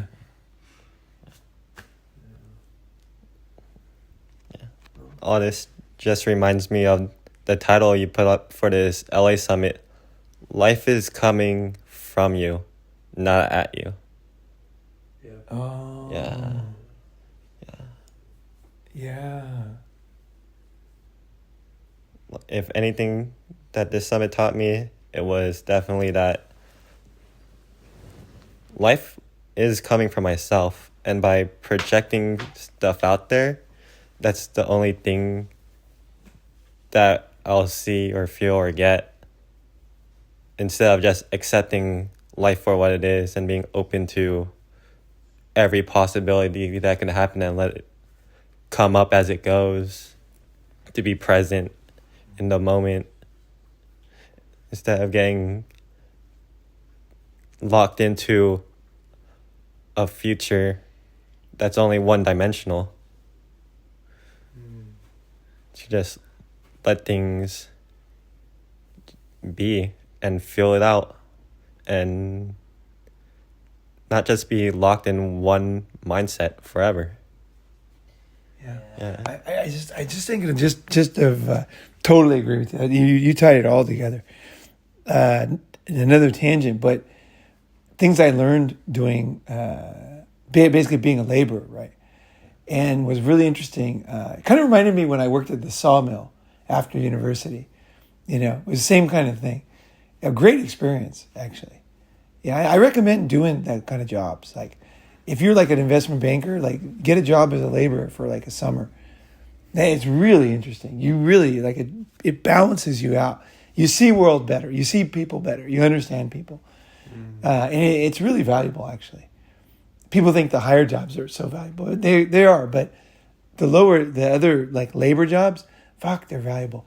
But there was one guy, this guy Ruben, right?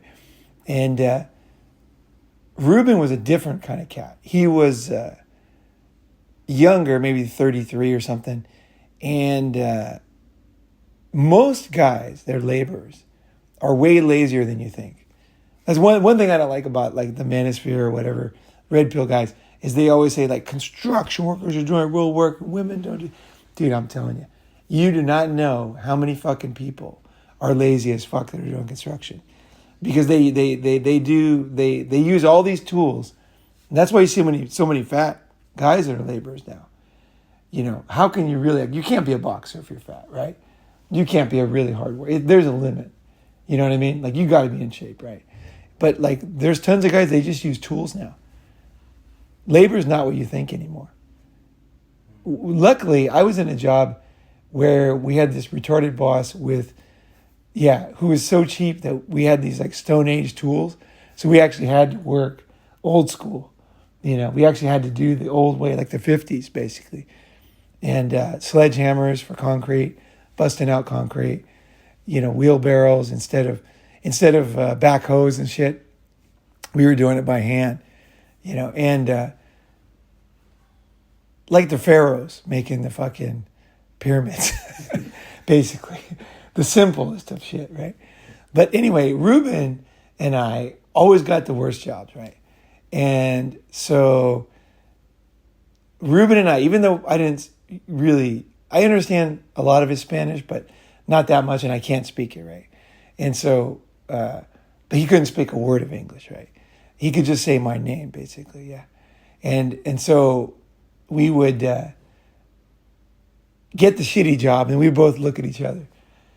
Kind of like we were looking at each other the other night, like, kind of like brother and like little brother, like just kind of like, we're kind of like, we know, like, hey, it was the same kind of thing. We're like, we get the other shit job. We knew the other guys avoided it. And so me and Ruben get it. Because I was the strongest guy at the job. I could lift the heaviest stuff, right? And Ruben was not as strong as me, but he was way more experienced, and he had the art of things. And so a lot of times he could move more weight than me because he had the art of moving. You think it's not art, like a wheelbarrow? It's fucking art. It is. I always had to work way harder than Ruben to do the same thing, right?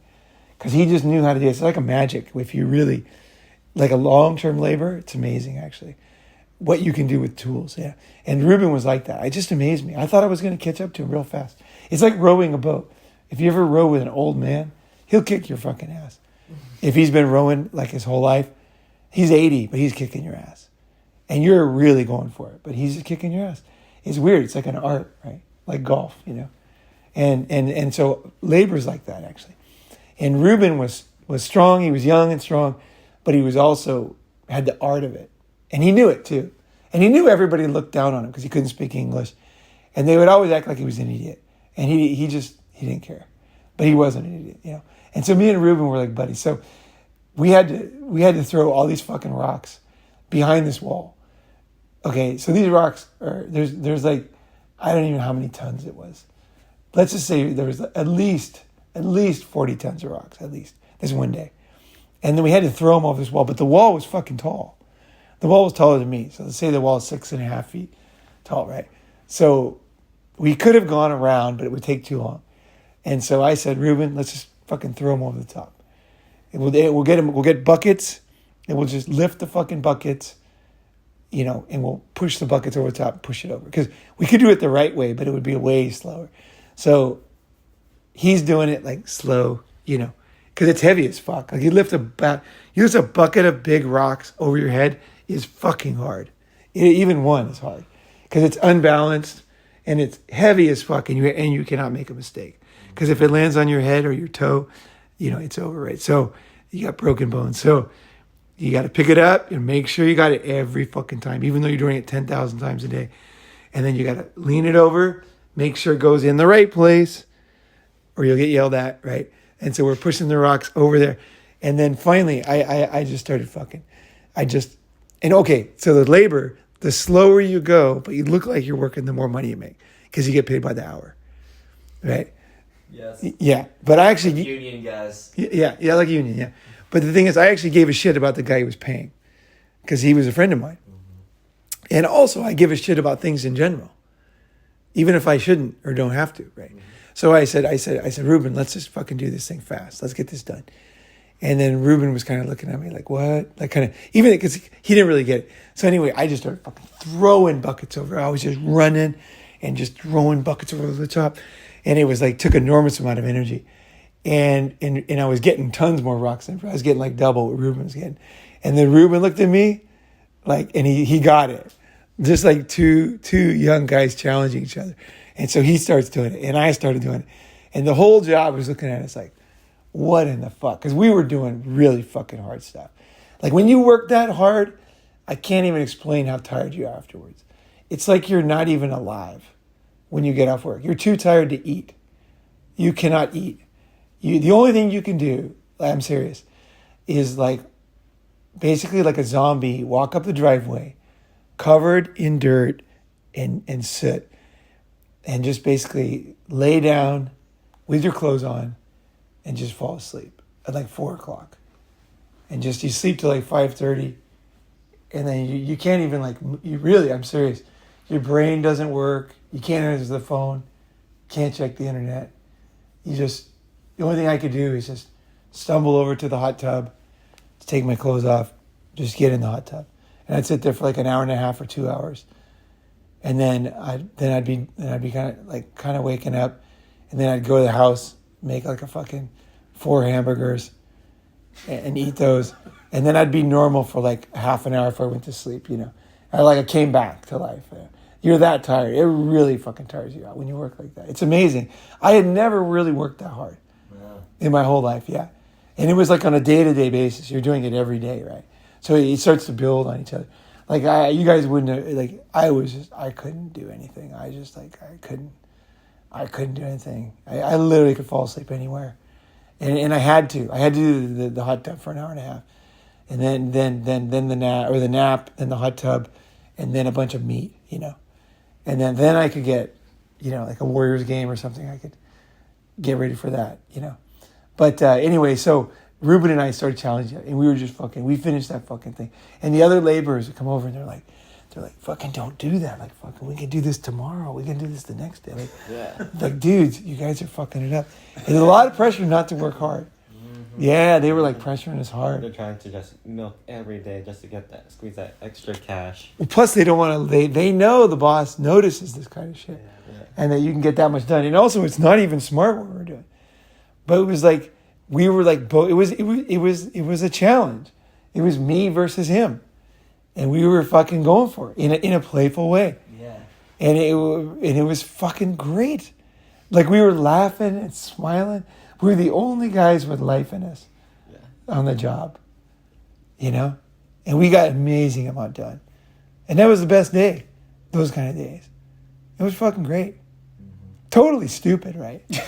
I mean, we're just killing ourselves. Like, you're wearing your body out. Like, that was the other thing I learned from this job, is that you can work too hard, where you wear your body out. Like, I the bottom of my feet, the soles of my feet, I got that plantar fasciitis, plantar fasciitis, whatever.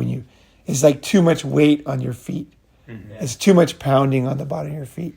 And it's just healing now, where my feet are going back to normal. Yeah.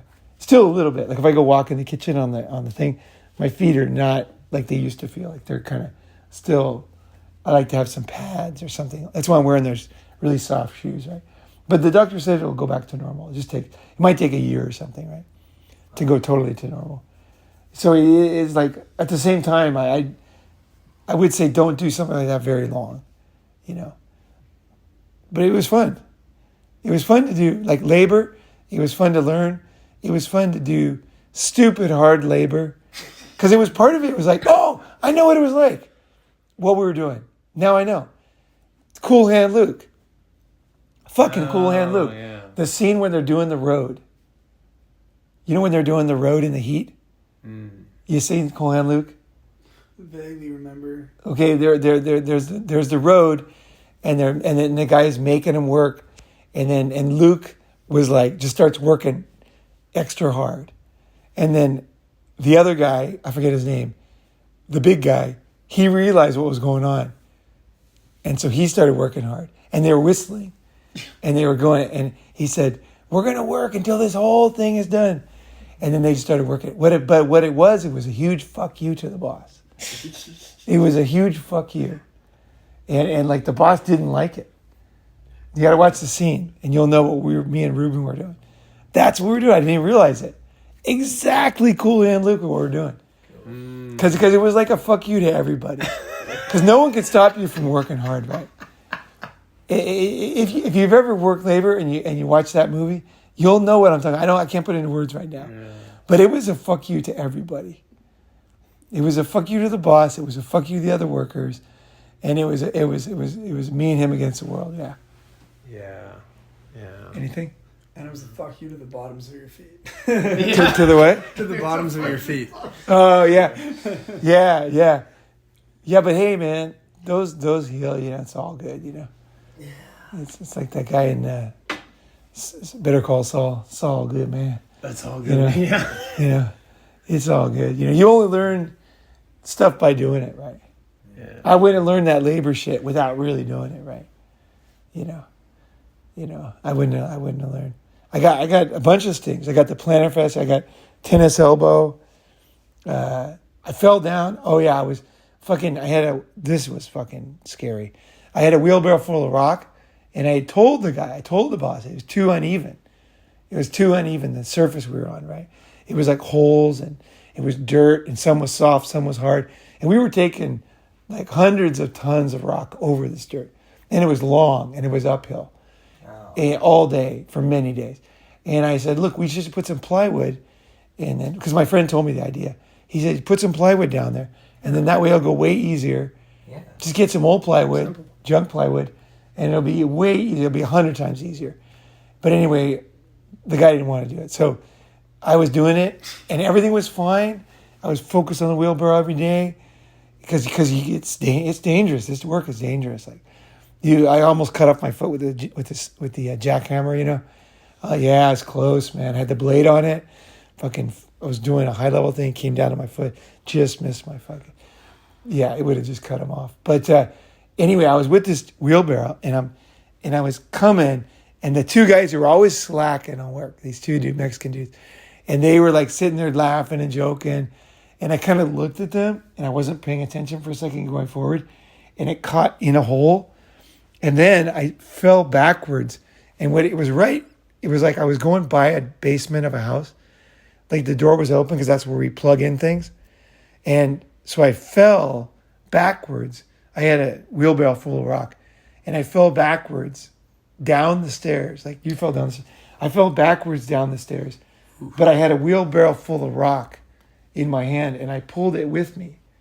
So I went down a flight of stairs with, I don't know how much weight that is. Jeez. It's a shit ton of weight. Coming backwards, pushing me backwards, down a flight of stairs with a wheelbarrow in my face. You know, like the handles are past my ears, right? And it's coming down, and then I hit a pipe at the bottom. Like there's this big pipe, must have been sewage. At the bottom, the back of my head, it landed on it, and then the wheelbarrow stopped on right here. You can see where it was, right there. It's now getting better. Oh, there, yeah, there and there, on my shin bone. So my foot got caught, I guess, with the stair, and the whole wheelbarrow stopped. Underneath the wheelbarrow, there's like a metal bar. It's sharp. Yeah. It was on that. It wasn't rolled metal. Yeah. It was like a piece of metal like this, like that. That's the sharp part. That's the part that hit here. And it is. I cannot understand how that did not break. It makes no sense. I mean, a flight of stairs. I flew down those stairs backwards because once I turned. Then the whole thing turned on me, right? Plus, my body was going downhill. Plus, just out of instinct, I held onto the handles. You know, thinking it was kind of going to help me, but actually it pulled the whole wheelbarrow with me, right? And then the whole thing stopped on my fucking leg, on a thing this wide. I don't understand. It makes no sense how I didn't break this bone in half. But like, the bone was all bruised, and it was all like there was blood everywhere. And basically, the boss was such a dick that I didn't even tell him. He never even knew. He was around the corner the other way, and the two Mexican guys saw it, and I oh my God, I was all dazed and confused because my head hit that pipe so hard, and then my leg, and plus just the fear of going backwards a flight of stairs is fucking scary as fuck. Oh, yeah. In the darkness because you're going down into the basement, right? With the wheelbarrow, hundreds of pounds of shit coming down. Oh, top fuck, yeah, there was. Hundreds of pounds on that thing, plus the wheelbarrow, right?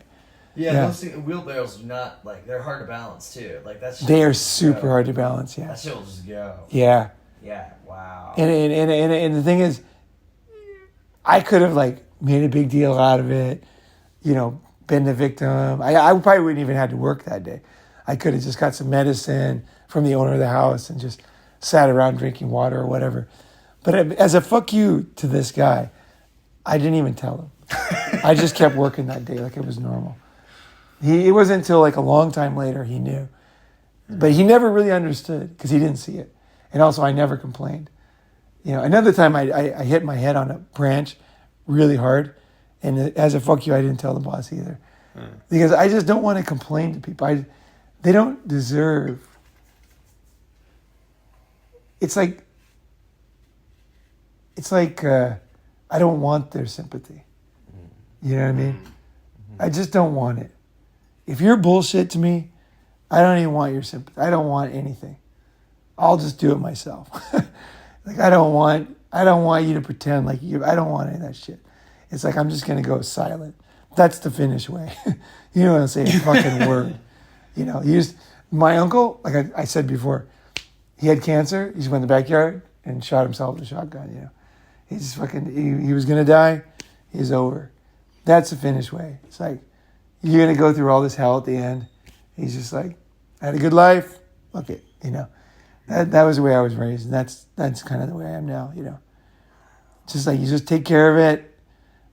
Don't sit around, like, you know. I wasn't gonna let him be part of me. You know what I mean? Yeah. You know, I wasn't gonna let him. He wasn't gonna get that. Right. Don't give him that satisfaction. Yeah. Yeah. Like the chance to be fake. Right. Yeah. And it's interesting just to kind of bring it full circle back to the original topic. I could see that through all of that really hard work, some of those guys are like, man, why aren't you just like, here, smoke this joint? Like, smoke a little, you know, it's like, why are you working so hard? Like, ease off, you know. I could see that they probably would, you know, that they're used to a certain speed and flow and, you know, a certain level of effort, output. And you're going in there and you're just like doing 2, 3, 4 times harder effort. And they're just like, what the fuck, man? Like, you're fucking everything up and you're making us realize how lazy we really are in this kind of thing. And, but then, you know, they go back to just smoking their weed and you know, just forgetting about that they're just in this stuck place and not really going anywhere. Yeah, they don't have to be, you know. Yeah. Yeah, they can be contractors. Contractors make good money. Yeah. Fuck, $250,000 a year, you know. You can be raking in the money. And pretty much all cash, right? Yeah. Contractors don't pay any fucking tax. You know what I mean? They have like income so low they could be on welfare or something, you know. Like legal incomes. But they got like killer trucks and fucking vacations everywhere. Yeah, they got everything nice in their life, right? Yeah. And there's nothing wrong with that. Fucking good life, right? Yeah. Very good life. Get a little senorita. Yeah. Fucking, you know, throwing cash around. Yeah. Having fun. Occasionally get hired to go off, do jobs in Cancun, do some construction over there, you know? It's all good. They all go, all these guys go to one place. You guys should know about this place, actually. Huh. If you want a whore, right, and you're in California, go to a place called Hong Kong in Tijuana. Hong Kong and Tijuana? We're just there. Oh, no way. No way. You were in Hong Kong. Yeah, 2 weeks ago. That's where all the guys go. They go to Hong Kong and they stay in the hotel. They stay in the hotel. They don't because it's dangerous, right? They actually get a room in the hotel. They never leave, right?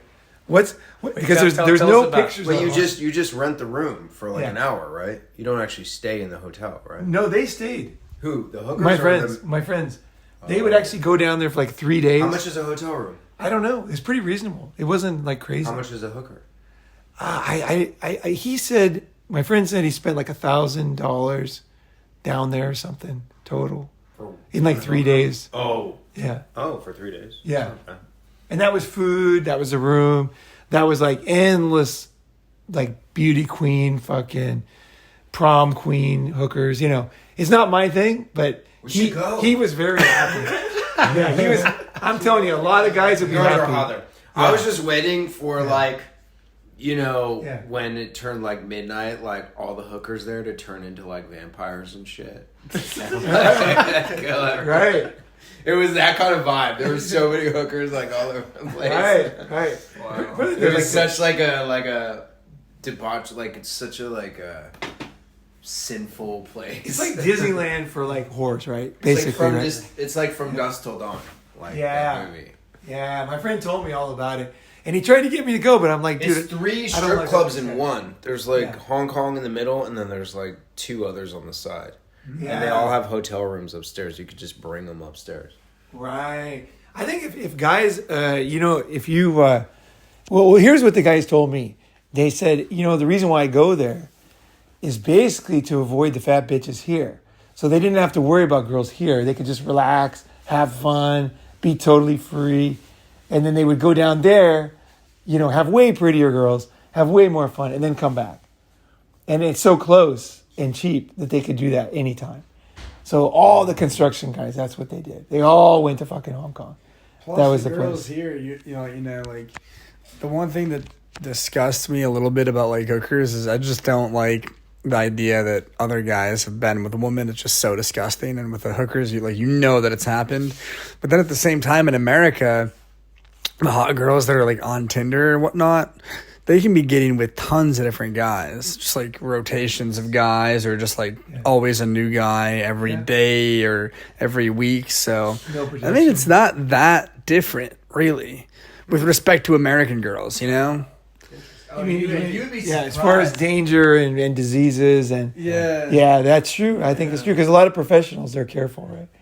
You know, they actually have rules and they go to the doctor and stuff. Yeah, you know, and I think, you know, like I like to live in areas where there's a lot of what do you call it, underworld and shit going on. You know, I just like it. I like the steamy atmosphere. You know, that's why I like Bangkok. Even though I don't like prostitutes myself, I love the atmosphere. It's got flavor, you know. So I say, you know, if you're into that, a bunch of guys should get together and go to Hong Kong together. You know what I mean? So if you want to comment below, like a bunch of guys want to go. Jason's ready to rock. Yeah. He's ready to do this stuff. Yeah, we could get a crew and you guys all go down. It'd be fun. Yeah, I think you'd have a great time. Like from what I heard, it's the guy who told me this has been all over the world. So he's not like one of these guys. You know, this guy's seen a lot, and he's a cool guy. Girls like him too. Like he gets tons of girls outside of hookers. Like I'm serious. This guy like gets a lot of girls, and he likes hookers. He's kind of a mix. Like my friend Mike in Thailand, he's the exact same way. He likes both. Yeah, he likes totally normal girls, and he likes hookers. Like that's a rare thing, but some guys are like that. They're really good at with girls, and they like hookers. Yeah. Yeah, I didn't think those kind of guys existed. Like, but they do. They do. Yeah, they just always, their dance card is always full, you know, with something, right? Yeah. So yeah, I learned a fucking lot, man. And I have a lot more interest in like things now.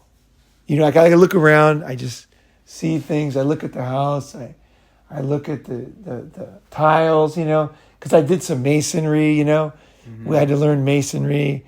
We did tiles like that kind of thing when they're on the wall, and we did like a driveway and things, and then we did masonry with like these really bitchin' rocks that were covered in moss. They're really pretty, like half brown, half green, and then you just make a wall out of them. You have to pick the right one. And it makes a wall with holes in it, but it looks really good. It holds up things. Really strong, actually. And that was really interesting, too. Because you can make a wall out of a bunch of rocks with nothing else. Yeah. And it looks really fucking good in your backyard. Yeah, it was really, really fucking interesting. You know, learning about things. Just learning about, like, materials and design and functionality. And steps and the importance of things and how complex simple things are. And then like I think I got along better with the laborers than I did with the average guy here in California. Because they were not full of shit in general. Even the guys who slacked on the work, they were not full of shit. Like you talk to them, they were straight up. They were really straight up guys. Yeah. And I dig on that. So that was interesting too, you know. At least they were doing the fucking work, you know. They weren't sitting around, right? Yeah. So I like that. They're not just a bunch of investment bankers that don't actually do any real work. Or even worse, you know, like not even that. Like those guys have to put together deals and stuff. That can be really difficult. But there's so many people here that don't make anything, and they don't know how to make anything. And a lot of guys, even on the, you know, even in Red Pill, like. They think of themselves as like men make things, but what have you made? Like what can you make? Like what can you make? You know, right now I have a lot of basic skills. I can make a shitty house that I would be happy with, that I would think is cool. You know, like my own type of house. I can make that now. Yeah, I would need a little help, a lot of YouTube videos, but I could make a shitty house now. And I couldn't make one before. Or I could renovate a house, you know. And that's pretty fucking cool. Because I'd like to do that. Like in Japan or Thailand, get an old Thai house and fix it up. I don't know if I ever will. Maybe it's a dream I'll never do, but I could do it now. I never put in carpet, but I could do it now. I'd probably fuck up one room though. Yeah, I'd have to redo one room. Yeah, because there'd be like creases or something. But I saw somebody do it. I was watching somebody do it. Like now I know like what I can do. I can't. Right? You hit your leg and you're like hitting it with your knee. Trying to get it to the edge. Yeah, there's a tremendous amount of value in actually doing a bunch of physical things, building a lot of things.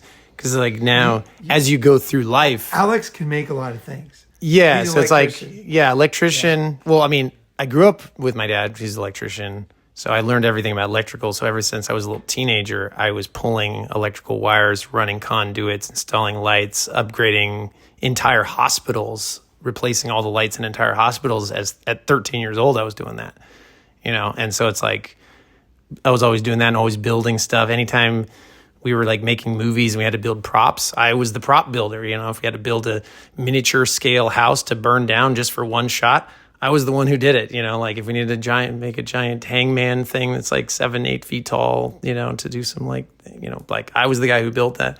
But you can do like, because we did that one job together, right? Mm-hmm. When we were for that Silicon Valley company, right? Yeah. And it was like, that was like required a lot of thinking before we started.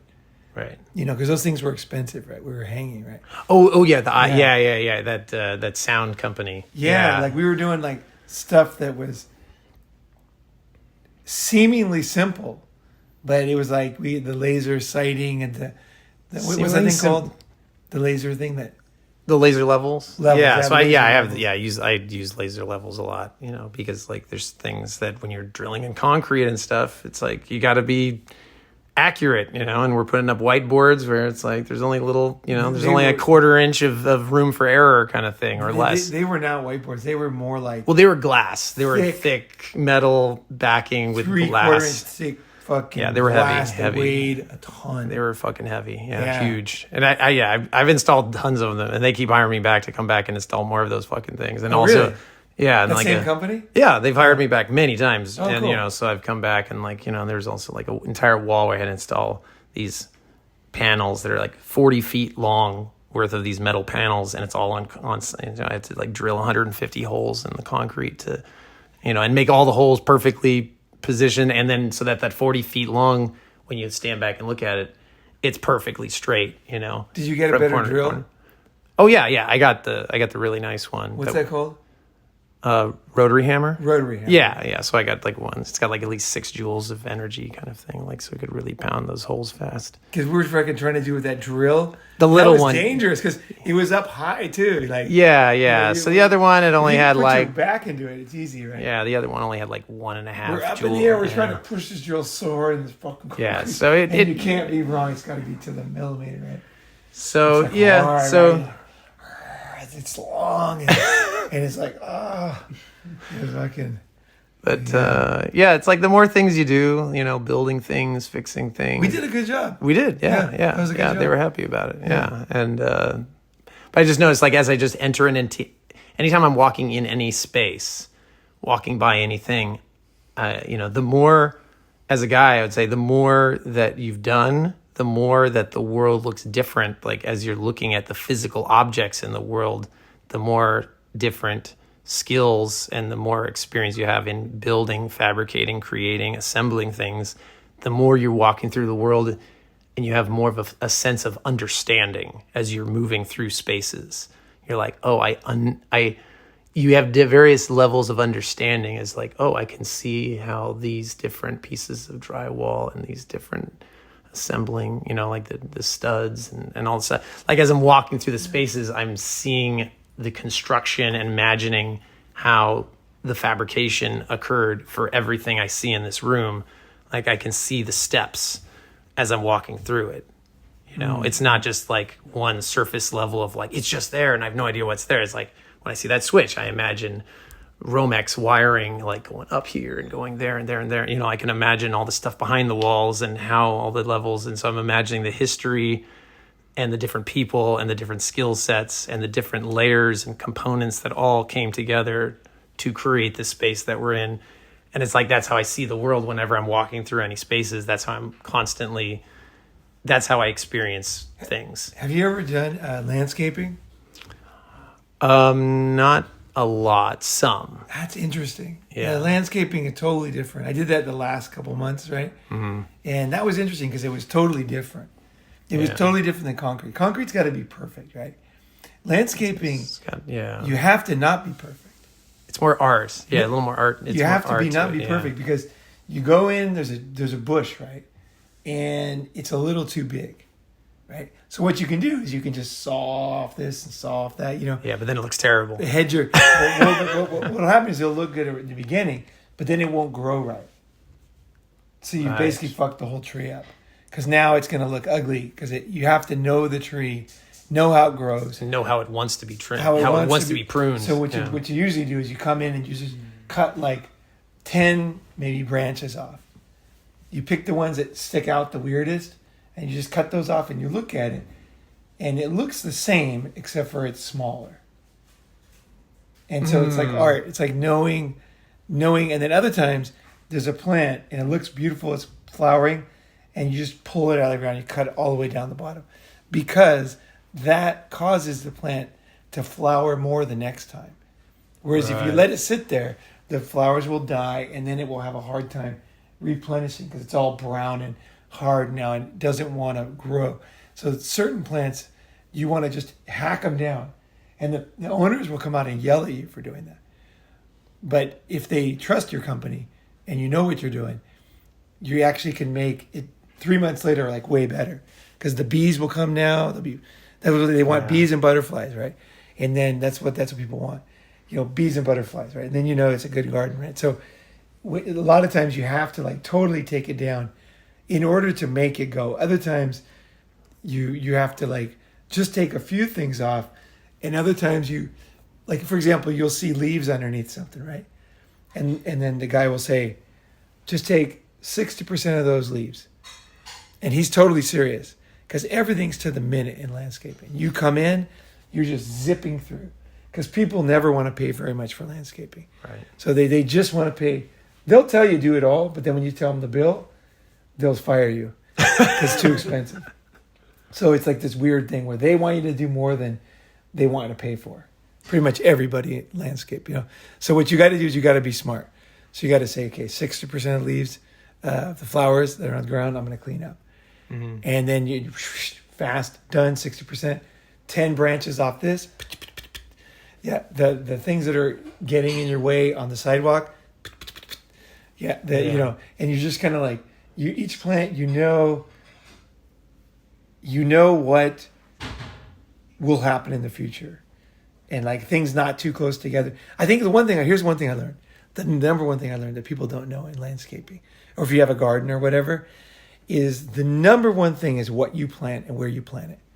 So people will take a redwood and they'll plant it, like say we meter away from the sidewalk. That redwood will destroy the sidewalk. It'll destroy the plumbing underneath. It'll destroy the foundation of the house. The whole thing, 20 years later, but the whole thing is going to is thrashed. And you might have to pay the city money. Because the thing's unstoppable once it gets it. You can't even cut down a tree after it's 18 inches wide. It's a. The roots are so. No, it's a historical artifact or whatever. The city won't let you. Okay. Like the city we're in, like you can't cut it down once it's 18 inches. So if you let it get to 18, that's before it starts damaging everything. It's not damaging till it's like fucking huge, right? And so you just that's the number one mistake people make is they just put plants in that are pretty. But you have to know what will that do in the long run and what is it supposed to do. Like a lot of plants, you'll go in someone's garden and you'll see like a shitty tree, right? You'll see an ugly tree. If you look really closely at it, it's often not a tree. It's a bush that someone pruned to be a tree. So a tree is going to have like a fucking big, what's that called? Trunk? Like a trunk, yeah, a big trunk. Whereas a bush is going to have a bunch of like branches going up basically. And it looks like a tree. Like there's a lot of bushes that look like trees because people didn't know plants. And so they made it look like a tree. But then there's always a limitation at the end, where it ends up being ugly, or it ends up being dangerous, or it ends up being too sharp, or it just ends up being fucked up. So you got to know what is a tree, what is a bush, how to trim these different things, and where to put things. It's It's amazing how many people don't know that. Yeah, I mean, you need to know, sounds like the two things they need to know is they need to know the nature of the thing, of that type of plant, of that organism that they're planting, as well as they need to know where that thing is going to go into the future and how it's going to transform over the years. And so they have to be really good at being able to envision years into the future how all of this is going to be. And they have to, it's like they're playing chess. They're playing this long game of chess. They're playing a really long game of chess with these plants. But in the same way, like in chess, where each piece has a nature of how it moves, a pawn it moves like this.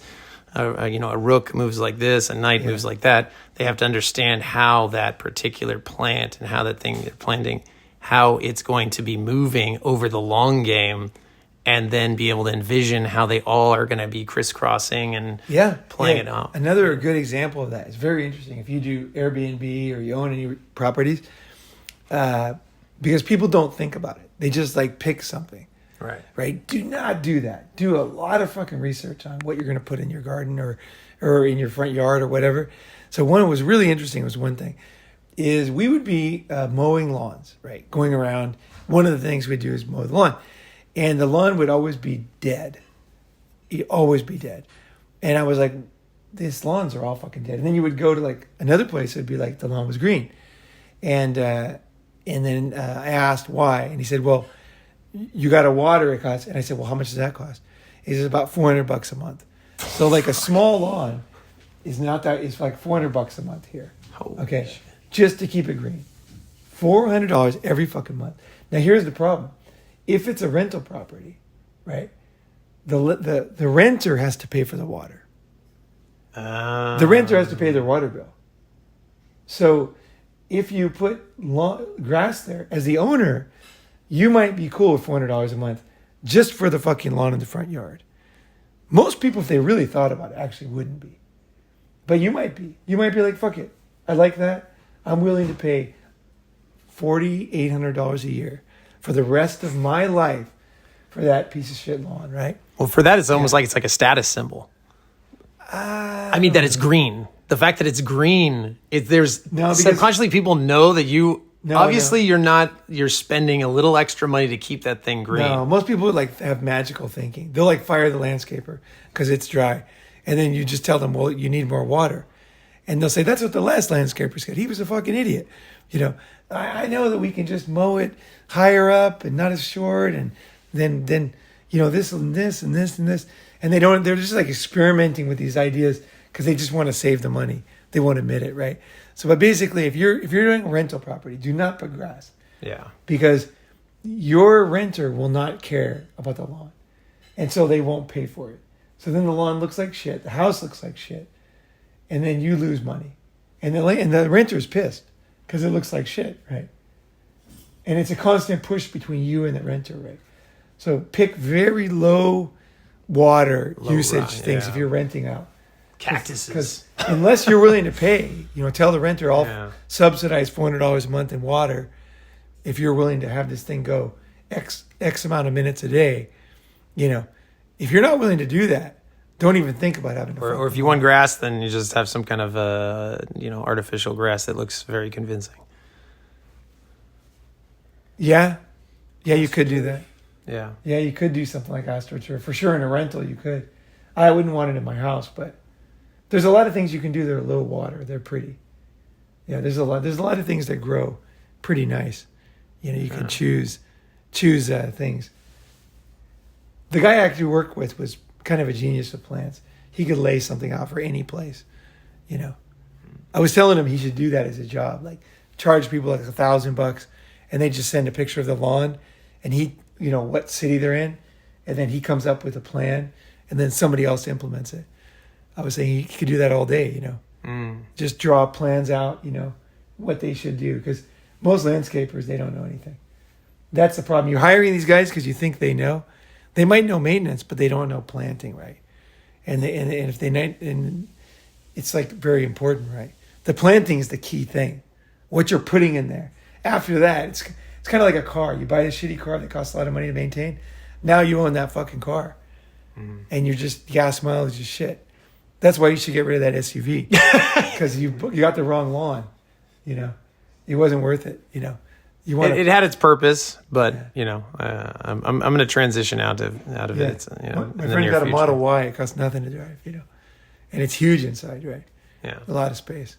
But yeah, it was really interesting. I think it's interesting to learn things. Now I go by every garden.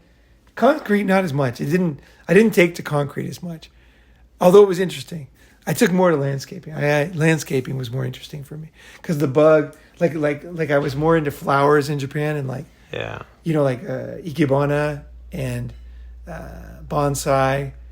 Yeah, I can see that. I can see that. Then you'd be more interested in gardening, given that your time in Japan. That everything over there is about the beauty, the art, the balance. Yeah, not everything is not everything. Trust me. Yeah, but the temples are, you know. Yeah. And some people are, you know, but a lot of people are totally not, right? But the temples, they keep it going, you know. Yeah. They keep the tradition going. There's the tea ceremonies, the temples, and the gardens of these things, you know, and the museums, and they keep the what was it that we were tripping on? Like the nature, the beauty of the simplicity. Right. Yeah. The simplicity of everything. Yeah. Just keep things simple. And just keep it simple. Like do it easy. Just make it look easy. But that's probably the hardest part, to make everything be simple and easy. It takes like a fine or a keen eye just to see it in the first place. I don't know if it's ever easy. I know Japanese gardens, they work their fucking balls off. Yeah. And there's tons of guys doing it, right? Japanese gardeners are the best. 100%. Yeah. They're so much better than other gardeners. They care. Japanese gardeners, they give a shit. If you can ever hire a Japanese gardener or bring one over, have him set stuff up, have him plan things out. You know, they care, you know. I don't know why, but they care. Even the mafia, their symbol is a flower, right? Mm-hmm. In Japan, you know. They always have flowers, the mafia. And the emperor is a flower, right? Here, it would be like a fucking gun or something, right? Yeah. You know. With a rose next to it, perhaps. I don't know. Yeah. Yeah.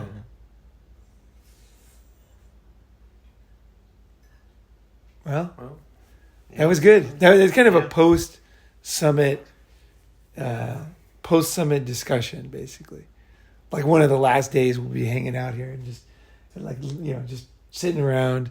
A lot of ideas are gone, you know. Yeah. Good vibe. Yeah. A lot of things happened. Yeah. We might talk about that sometime. Too serious. Yeah, nothing too serious. Just almost total disaster. It's good. Yeah. Just riding the wave. Getting sucked into the vortex of a black hole. And Did you talk about your experience? No, not yet. We'll do another one. Yeah. We'll process it, and definitely it's a great topic, though. It'll be another topic. For sure. Yeah, another recording. For sure. You came back looking like Jesus, you know? Yeah. You did. Yeah. Came back from the wilderness. Yeah. Or an escaped criminal or something. Yeah. Yeah. So weird. Yeah. It was weird. Talking to cops and Bang! you're like, wait, there he is. It was so fucking. He goes, wait a second, you guys aren't criminals. Oh, so you didn't actually do anything to your friend? Yeah. He's just right here. He's right They here. were kind of like suspect. They were like, yeah, these dudes were on drugs. Oh, they totally. They were so suspect. Yeah. But we'll save that discussion for another recording. Yeah. This is very Are we still cryptic. recording? Yeah. We'll do this. This is very cryptic, but we'll lay it out. It's a very interesting story. Yeah. Recording. You guys will love it. Yeah. Yeah. So. All right. Try to follow the same. You know. So like we were saying, you know, try to find the simple paths, and then but then there's some things in life that, you know, it looks very simple on the surface, but behind the scenes, requires a lot of mastery, and there's a mastering complexity behind the scenes to make that look the simple, So you got to find the balance between those. Mr. Smith is trying to do like Disney, where they have like a lesson, a moral. I think there's like no moral. It's not a moral. There's It's not so a moral. many. No, There's it's not so a moral. many. So complex. There's so many That's what I'm saying. stories, and there's so many things to get out of all those things. You know what I mean? It's like, but I know that desire. I know that. Yeah, But but even there's- like in this concrete example, where it looks simple on the surface, but once you got into it, you're like, "Fuck!" There's actually a lot of complexity that's going into this. But for the average person walking by, they're like, "You just pour some shit and it dries, and that's it, right?" Well, there's And you're like, definitely- "No, it's more than that." There's a lot of truths, but I think everybody, like a buffet, they pick the things that hit them, Mm-hmm. and there's no one truth Oh, of course in not. that, Yeah. or even one way to look at it. It's like there's so many. I think getting away from morals, like a moral, is a good thing. Just letting it all go. It's all good. We're good all the way to the core, like we were telling you the other night, And it's like you just flow, Yeah. It's going to somehow, people might not understand it, but it's all good. It's all fucking good.